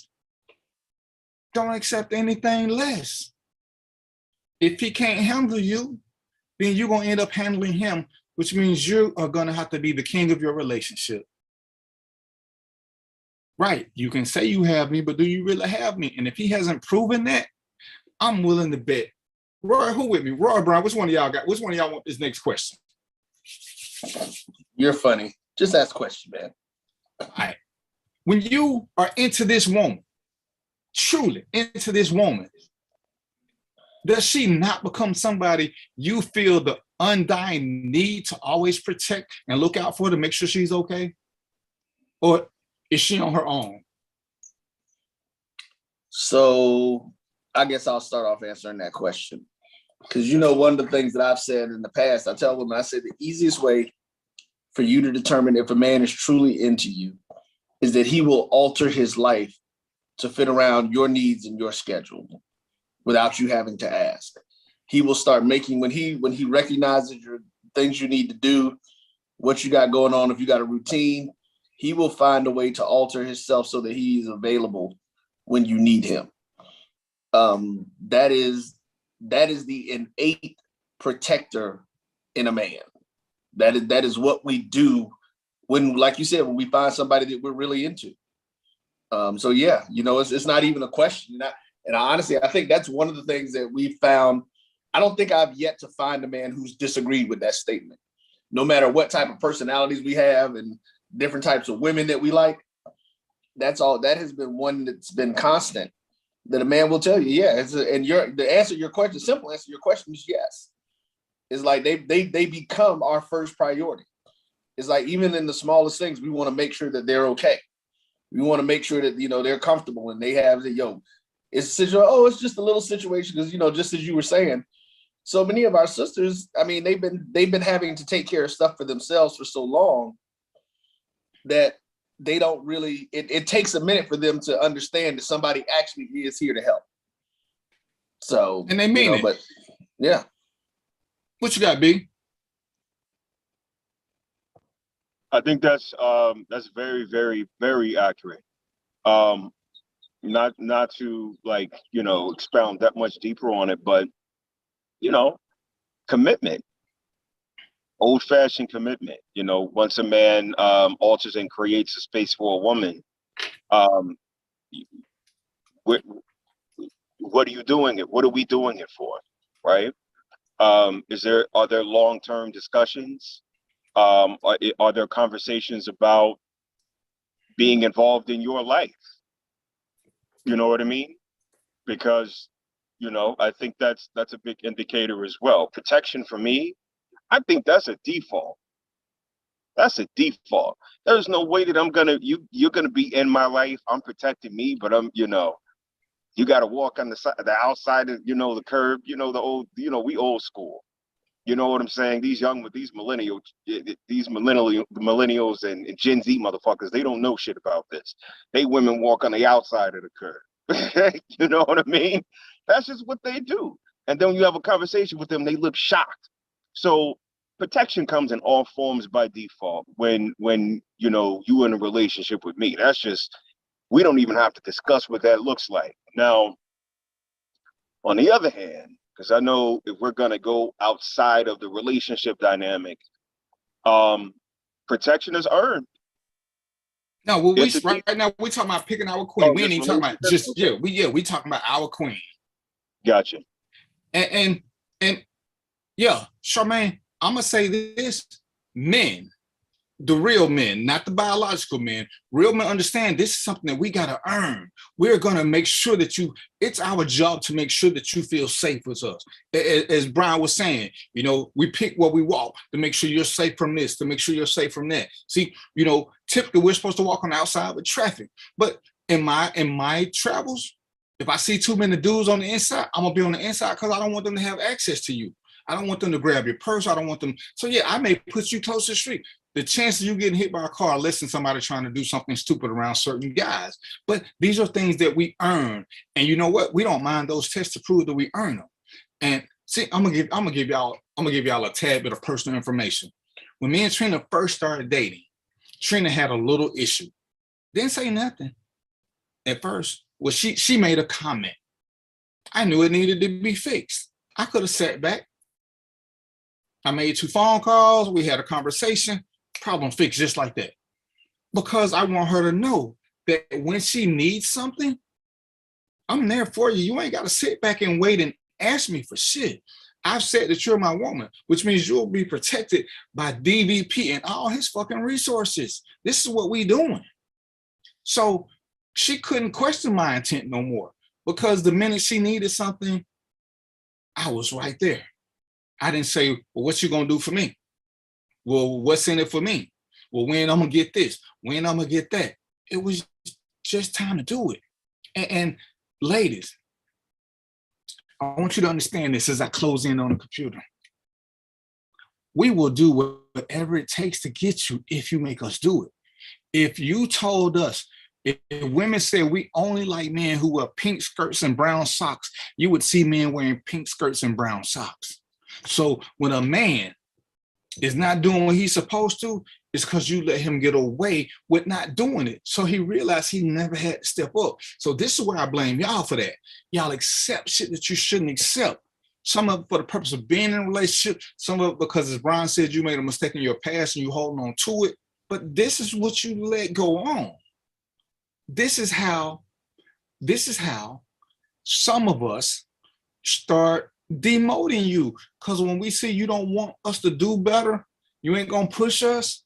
See, you can't change us. But what you can do once we are into you, and I'm gonna let the brothers tell me what they think about this, our thought process does start to change. We stop thinking about me so much, and we start thinking about we, us. How can I make us better? What can I do for this? That's our mindset that slowly changes, and we find ourselves, we stop thinking about all these other women, and we start thinking about one and building stuff.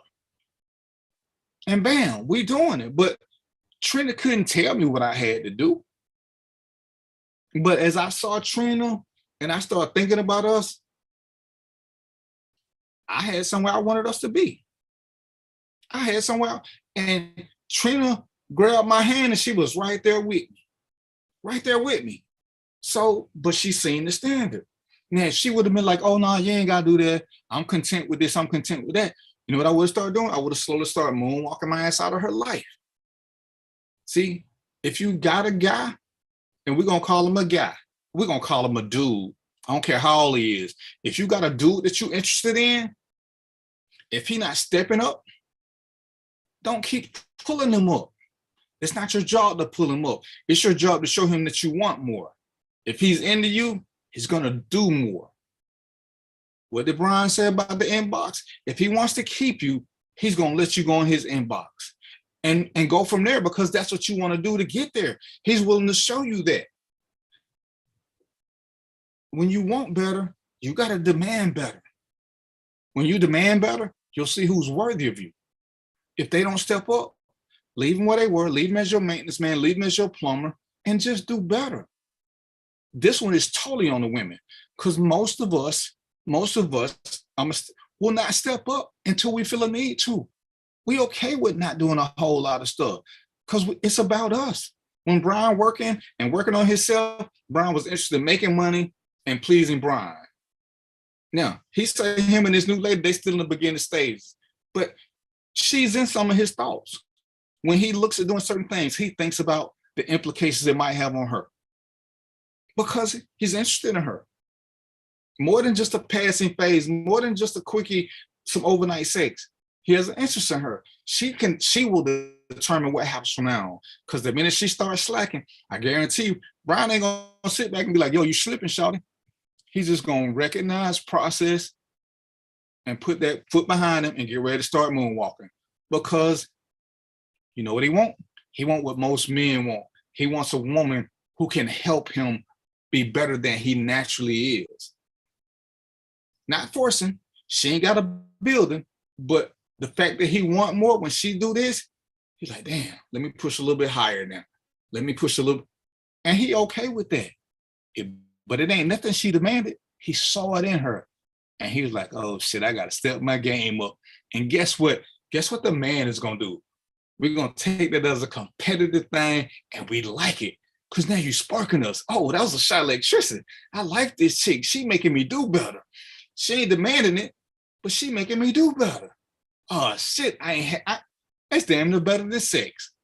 Because you're getting something different. You can have sex anywhere. Sorry to bring that to you, but you can have sex anywhere. But a woman who is Brian over 40 now, we like that mental stimulation too. You stimulate my mind, you stimulate me in ways I ain't used to being stimulated.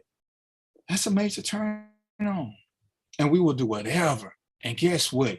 We will naturally protect you. We don't give a shit how nobody feel about it. Can I get an amen, Brian?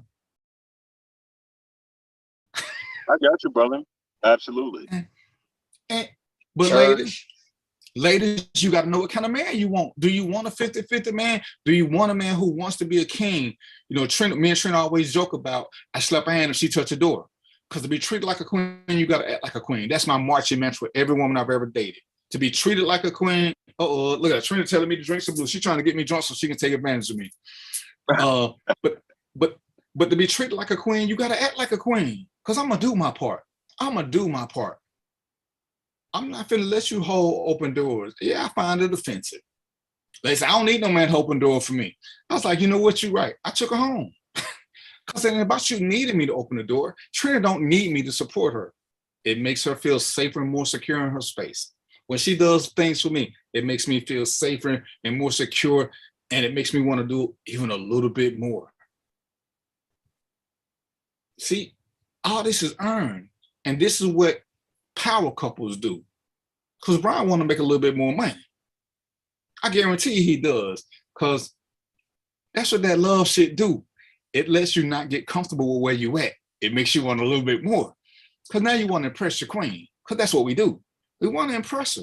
So we got to do a little bit more. We don't want to live off Social Security. You know, we want to take her out places. No disrespect to anybody who is in that predicament, but yeah, because you know, I'm gonna be eligible for security in a couple of years. So I took that as an old man joke. Couple of years? I thought you was eligible for Social Security this year. I thought you was there this year, man.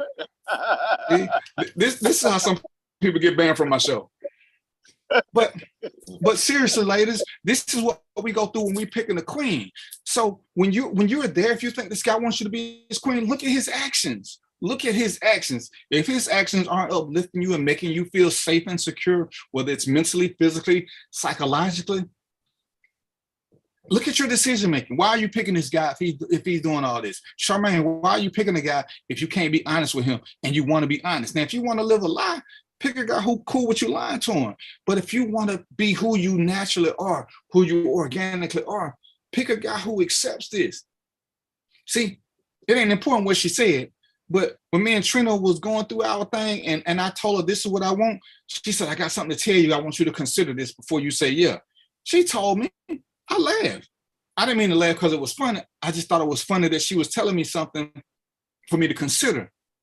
And I already told you, I considered everything bad before I knew I wanted Trina to be mine. One but one, something she could tell me, and that was that she used to be a man. There was nothing else that she could have told me that was going to make me change my mind because I had already did my vetting process. I had already started. So I'm looking at her actions. I'm looking at her reactions. I'm looking at what she does when I put my hand out. I'm looking at all these little things. I'm looking at what she'll say to me. I'm looking at her truths. Because we had plenty of uncomfortable conversations. And that's how we got to this point. Our uncomfortable conversations was actually one of the things we used to laugh about. We having conversations that people ain't supposed to be having. We having conversations that friends have. Because we telling each other's dirt to each other. And we was okay with it. Women say, how you pick her? Oh, you just want somebody you can control. Why? What makes you think she controllable? Oh, so you just slinging dirt. Because you don't know nothing about her, because she will cuss your ass out. My mom already said, ooh, my mom said, I can't be friends with Trina. She got a mouth on her. Trina got a mouth on her. So I don't know what make you think I control her. Oh, I didn't pick you because you was too much woman for me. Oh, okay. If that's what make you sleep better at night, guess what? I ain't even here to make you feel bad. Yes, you were too much woman for me. I'm okay with that. But if a man can't handle your truth, I wouldn't deal with a woman that couldn't handle my truth. Who am I being then? I ain't being the best me I can be. I'm being the best me that she wants, not that I want. Brian want to be Brian all the time. I guarantee it. Now, every now and then we're going to be a chameleon. Every now and then we're going to act like we got good sense. We're going to act like we're politically correct when the time is appropriate. But sooner on the ride home, we're going right back to being us. But we can't keep up that mask all day long. You think Brian can go, you think Brian want to go all day without saying a couple of swear words or smoking a cigar, having a drink? I don't like a smoker. I don't like it when you drink. I don't like it when you do this. You know what? Let's get this moonwalk going. Back my ass out. She can't handle his truth. And we act like if somebody can't handle our truth, well, maybe that was too much for him. Let me change it. But you just answered the question with your first statement. Maybe that was too much for him. So if you're too much for him in dating, you think in marriage you ain't gonna be too much for him? You way above him. But he's so cute. He got good penis. And then accept him for that. And don't give him no promotion. Don't give him a promotion. I mean, do what you want to, because we all got to make our own choices. but be accountable and responsible for your own decisions. Ladies, if you make a bad choice, don't blame it on the man. Fellas, if you make a bad choice, don't blame it on the woman. Because we all know the game. We all know that. We too cool to get slicked. But why would a man want you without your flaws? Trina's flaws is what drew me to her. I don't know what drew her to me. It was probably because she put a spell on me and I didn't know what I was doing. But who wants an unflawed person? Because now you got to be perfect. I thought he was reaching for the mic. Go ahead. Brian, you don't want an unflawed woman, do you? Ain't she got to have a flaw here or there? Well, that's what we are as human beings. The catch is, are you willing to accept what you make an agreement to? That's where people struggle. Because here's the thing. If I'm dating a woman and all of a sudden she becomes an alcoholic, but she didn't start drinking pretty much until 3 years in, okay, well, alcoholism is a form, if anybody understands it, alcoholism is a form of like a compulsive disorder, right? I'm not saying having a drink every now and then. I'm saying alcoholism, to where you got to get up at 11 o'clock in the morning before you start your day, you got to have a shot of Jim Beam. That's alcoholism, right? So she develops that 3 years in. But I've noticed compulsion, I don't know, 6 months in.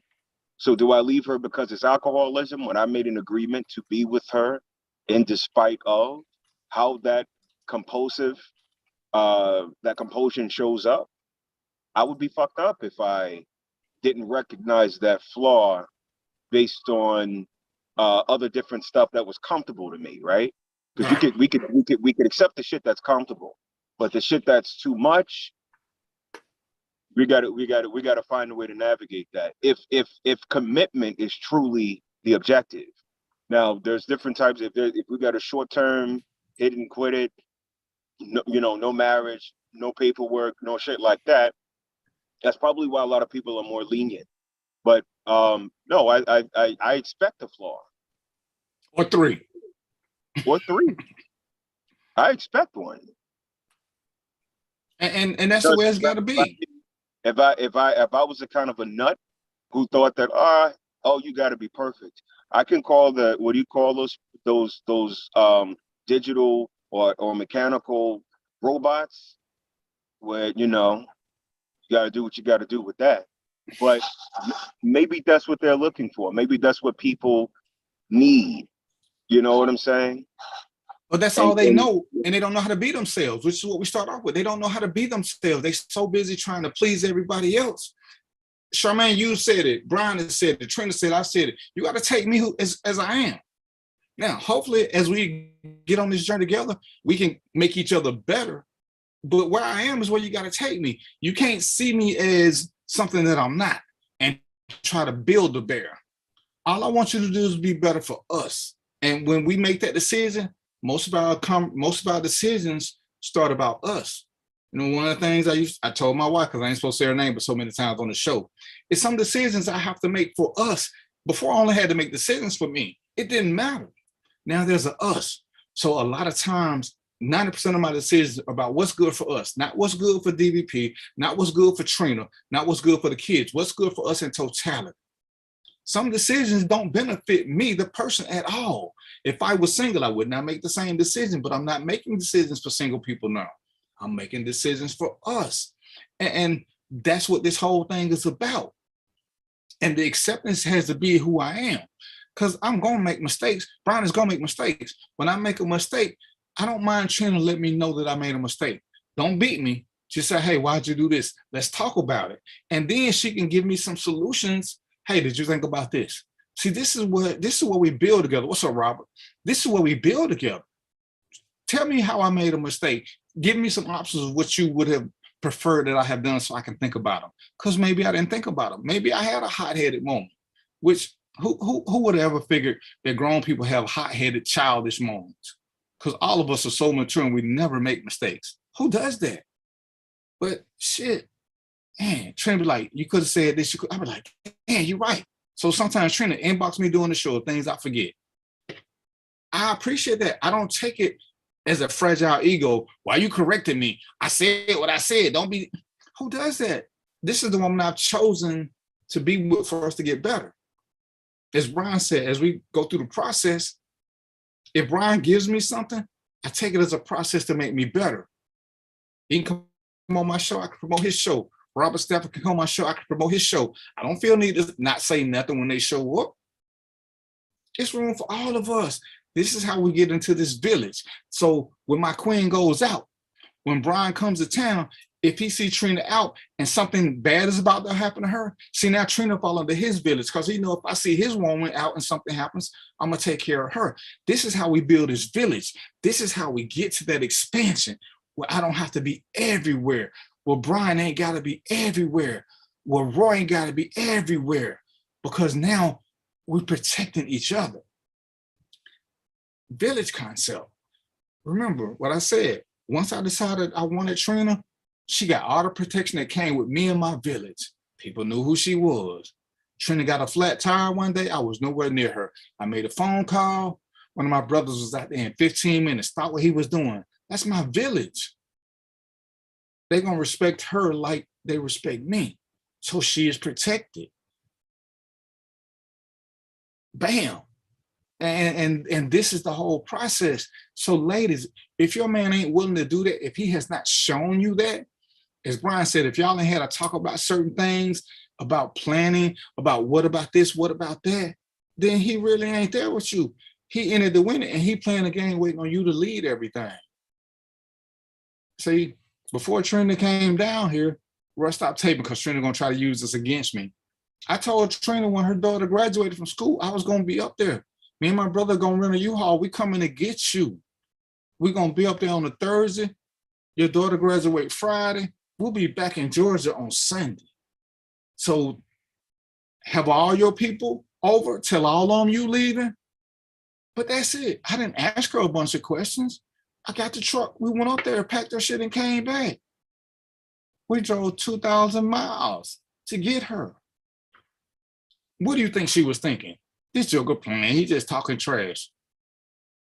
Did she really wonder about what my intent was? Did she really wonder? And if you come at Trina, and I see it, guess who's gonna defend Trina? All time I'm gonna defend Trina is when women talking trash. But ain't no dude finna say nothing bad about Trina. It ain't happening. She's protected. When we pick a queen and you truly are the queen we pick, not the trick of the week, you get different stuff. See, again, I don't know Brian like that, but I'm sure this woman who has his attention that's got this application going, she can go to a real restaurant. She ain't gotta go to no drive-through. But I tell you this, I bet she don't mind going through drive-throughs with Brian because she with him. So it ain't like he got to keep entertaining her. It ain't like he got to keep splurging on her to gain her favor.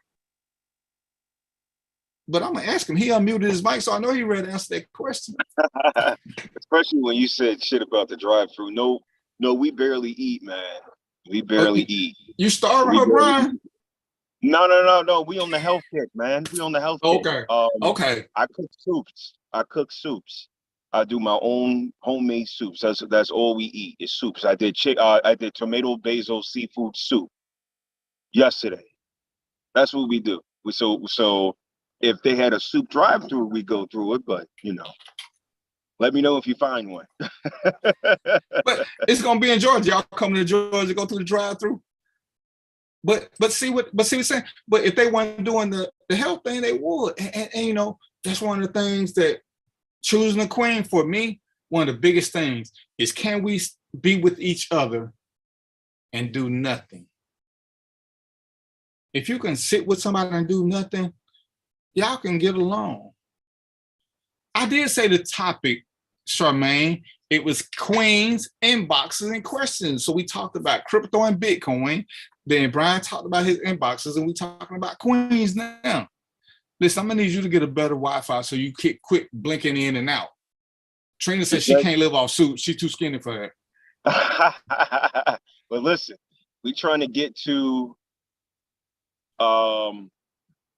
what we were back in high school. I'm actually about 5 pounds away from what I weighed in high school. And that was 185 pounds. So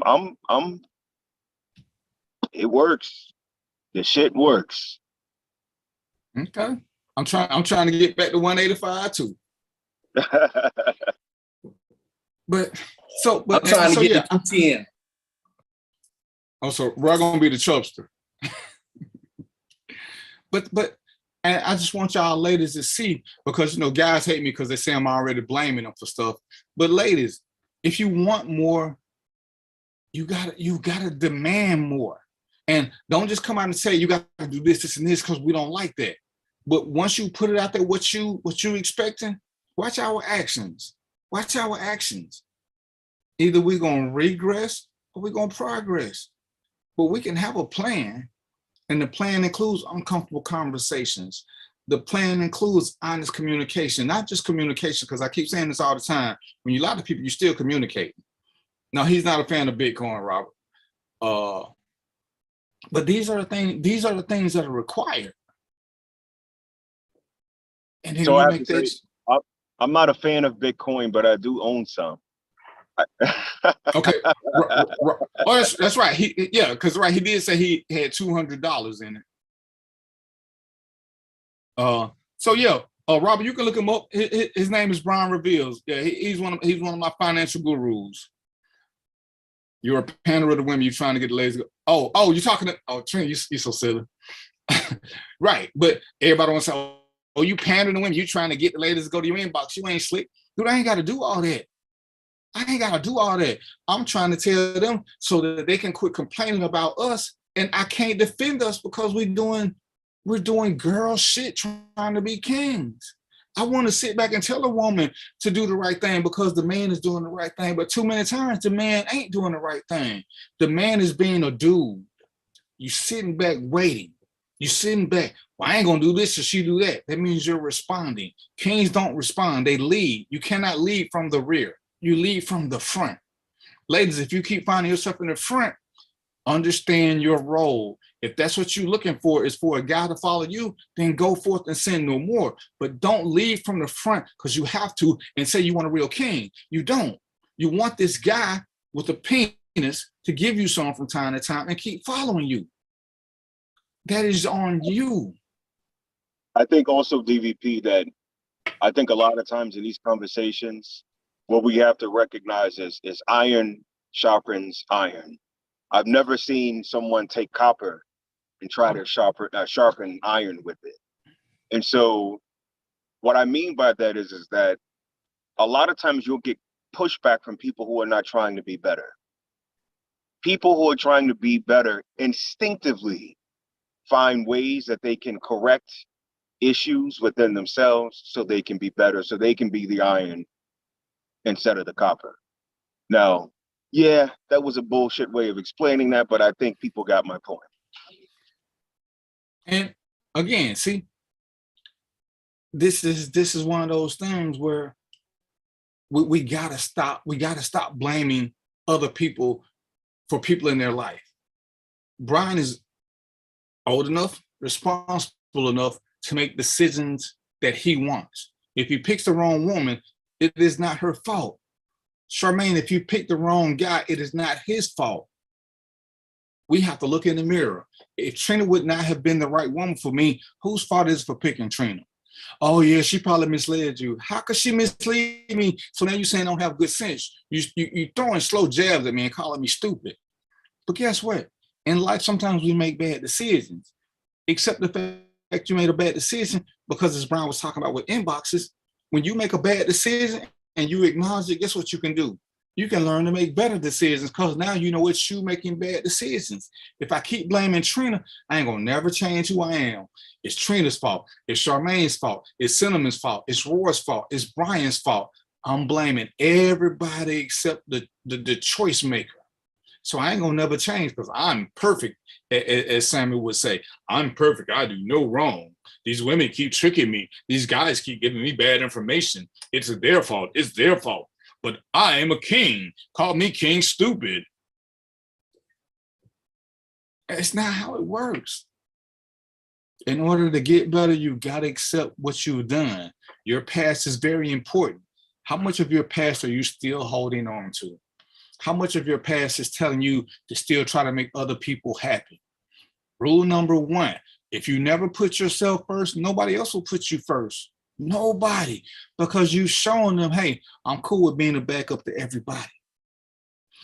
Even though the bulk of the decisions I make are for the family, every now and then I have to do something just for DVP, and I have to do it. Trina's gonna put me first sometimes, like I'm gonna put her first sometimes, but sometimes Trina gotta put Trina first. DVP gotta put DVP first. Samuel gotta put Samuel first. Brian gotta put himself first. You don't stay first, but sometimes you gotta do you first.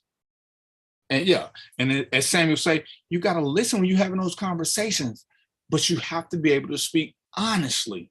You have to be able to speak your reality. And then you can see where you're going. You can see where you're going. Because if y'all are in constant disagreement, or where y'all ain't even meeting somewhere, then what's the point? Brian want a mansion. And I'm just gonna give your girl a name. We're gonna say Lisa want to live in a 2-bedroom apartment. See, Brian got to look at her. He's like, damn, Brian gonna see if he can make her raise her standards, but he can't keep telling her, no, you're gonna have to come here. Nope, I like apartment living. Brian don't want to live in an apartment. So Brian got to make a tough decision. I like this shit, but there ain't no future. So I'm just gonna keep wasting my time, and I'm gonna blame her for 3 wasted years. It's on Brian. It's on Brian. And like I said, the only reason the past is important is to see if you're still making them same decisions. Am I still trying to force women into this? Or am I still trying to force dudes into this? Or am I just letting things happen organically? And that's the whole part of this whole king-queen process. And I just chose queen because I knew I was going to have Brian and Roy with me, and they could speak on this whole process about how we protect each other. And the protection is in totality. And I got 2 minutes. So if and I made a post about it, I don't need your approval to protect my queen. I do not need your approval, acceptance, or any of that. I will protect her as I see fit. And I guarantee you, she'd rather me protect her as I see fit than me not protect her at all. But too many of you dudes ain't gonna do no protecting at all because y'all scared of the what if theory. Well, what if I get beat up? Well, what if I fall down the steps? Well, what if I hurt my neck? What if I lose my job? Then don't ask to be a fucking king. Ask to be a pauper, then you ain't got shit to lose. Living in fear has got to be one of the craziest things going in my world. I don't want to live in fear. Something can happen every day. That tree could fall behind Brian, but right now he enjoying the fresh air. He ain't sitting back thinking about all the bad things. A bird could fly over right now and sit on his head. He not sitting around thinking, oh, I can't be outside because the bird. Okay, now he's gonna sit on his top of his jacket. But you can't live in fear. You can't live in fear and want to be a king or have somebody following you. Ladies, don't pick this guy unless you're cool with living in fear, living in this bubble because, ooh, I don't want to breathe that air. It may contain sodium nitrate, which is going to kill me. Stop. But I'm going to have to continue this at a later date. Brian, tell them who you are, how to watch your show, and how to follow you again, sir. Once again, brother, great conversation. I always like coming on. Thank you, Roy. Thank you, Jericho Broadcast Networks. If you'll please go follow that platform because I'm sure there's a lot more content coming from Jericho Broadcast, definitely from DVP. I am Brian Reveals, the host of the Brian Reveals Show of Brian Reveals Media. Please go to my YouTube page where you can see all of the chaos, all of the drama, all of the comedy. Season 2 for the Brian Reveals Show is coming in June. I promise you comics. I'll promise you drama. I'll promise you, a little bit of comedy, definitely. What else am I missing? Oh, me, right? There's going to be, I'm telling you, I think season 1 was good, but I'm ready to kick this shit up a notch for season 2. You got a link for the show? A link for the show, go to my YouTube page. Go to my YouTube page. Just go to YouTube, do a search for The Brian Reveals Show. Season 1 is there. There's a lot more information about some of the things that I am working on that's hopefully going to come soon. You know, when you're dealing with corporations, as always, it's back and forth shit. So as soon as we can get past that stuff, I'll come back and give a broader, you know, I guess, ways that people can view me other than YouTube, right? So I just appreciate, again, coming back on, chopping it up with you. I do gotta go because, you know, I'm actually at an establishment right now. So he trespassing. I had to come and give you my 2 hours, brother. He trespassing. One day he gonna invite me on the show. I'm gonna start a petition to get on the Brown Reveal show. I don't ever get invited to his show. Come on, listen. I'm starting a petition. We can certainly talk about that. All right, Trey, just put the link up for you. All right, so I appreciate you. Let me get out of here. Roy, you want to tell me anything about the Jericho Broadcasting Network? Anything they got going? Appreciate it, B. As of right now, we don't know. No special news, but they can stay tuned. We got some things that'll be coming up. We'll have more information in the next week. And y'all know what I do. I do this every Wednesday from 6 to 8. So I thank y'all for letting me in y'all living rooms and sharing some time with me. If you got something you want to talk about, inbox me, but we'll go at this again. Thank you, Trina Marie, for sharing that Brown Reveals link. Thank you, Charmaine, for trying to make me work harder than I want to. Roy, as always, thank you for letting me use the Jericho Broadcasting Network as we work in this partnership together. We're going to bring more uncomfortable conversations and hold you accountable and responsible for everything you do. We are unapologetically Black. And until next week, peace, popcorn, and chicken grease. And we out.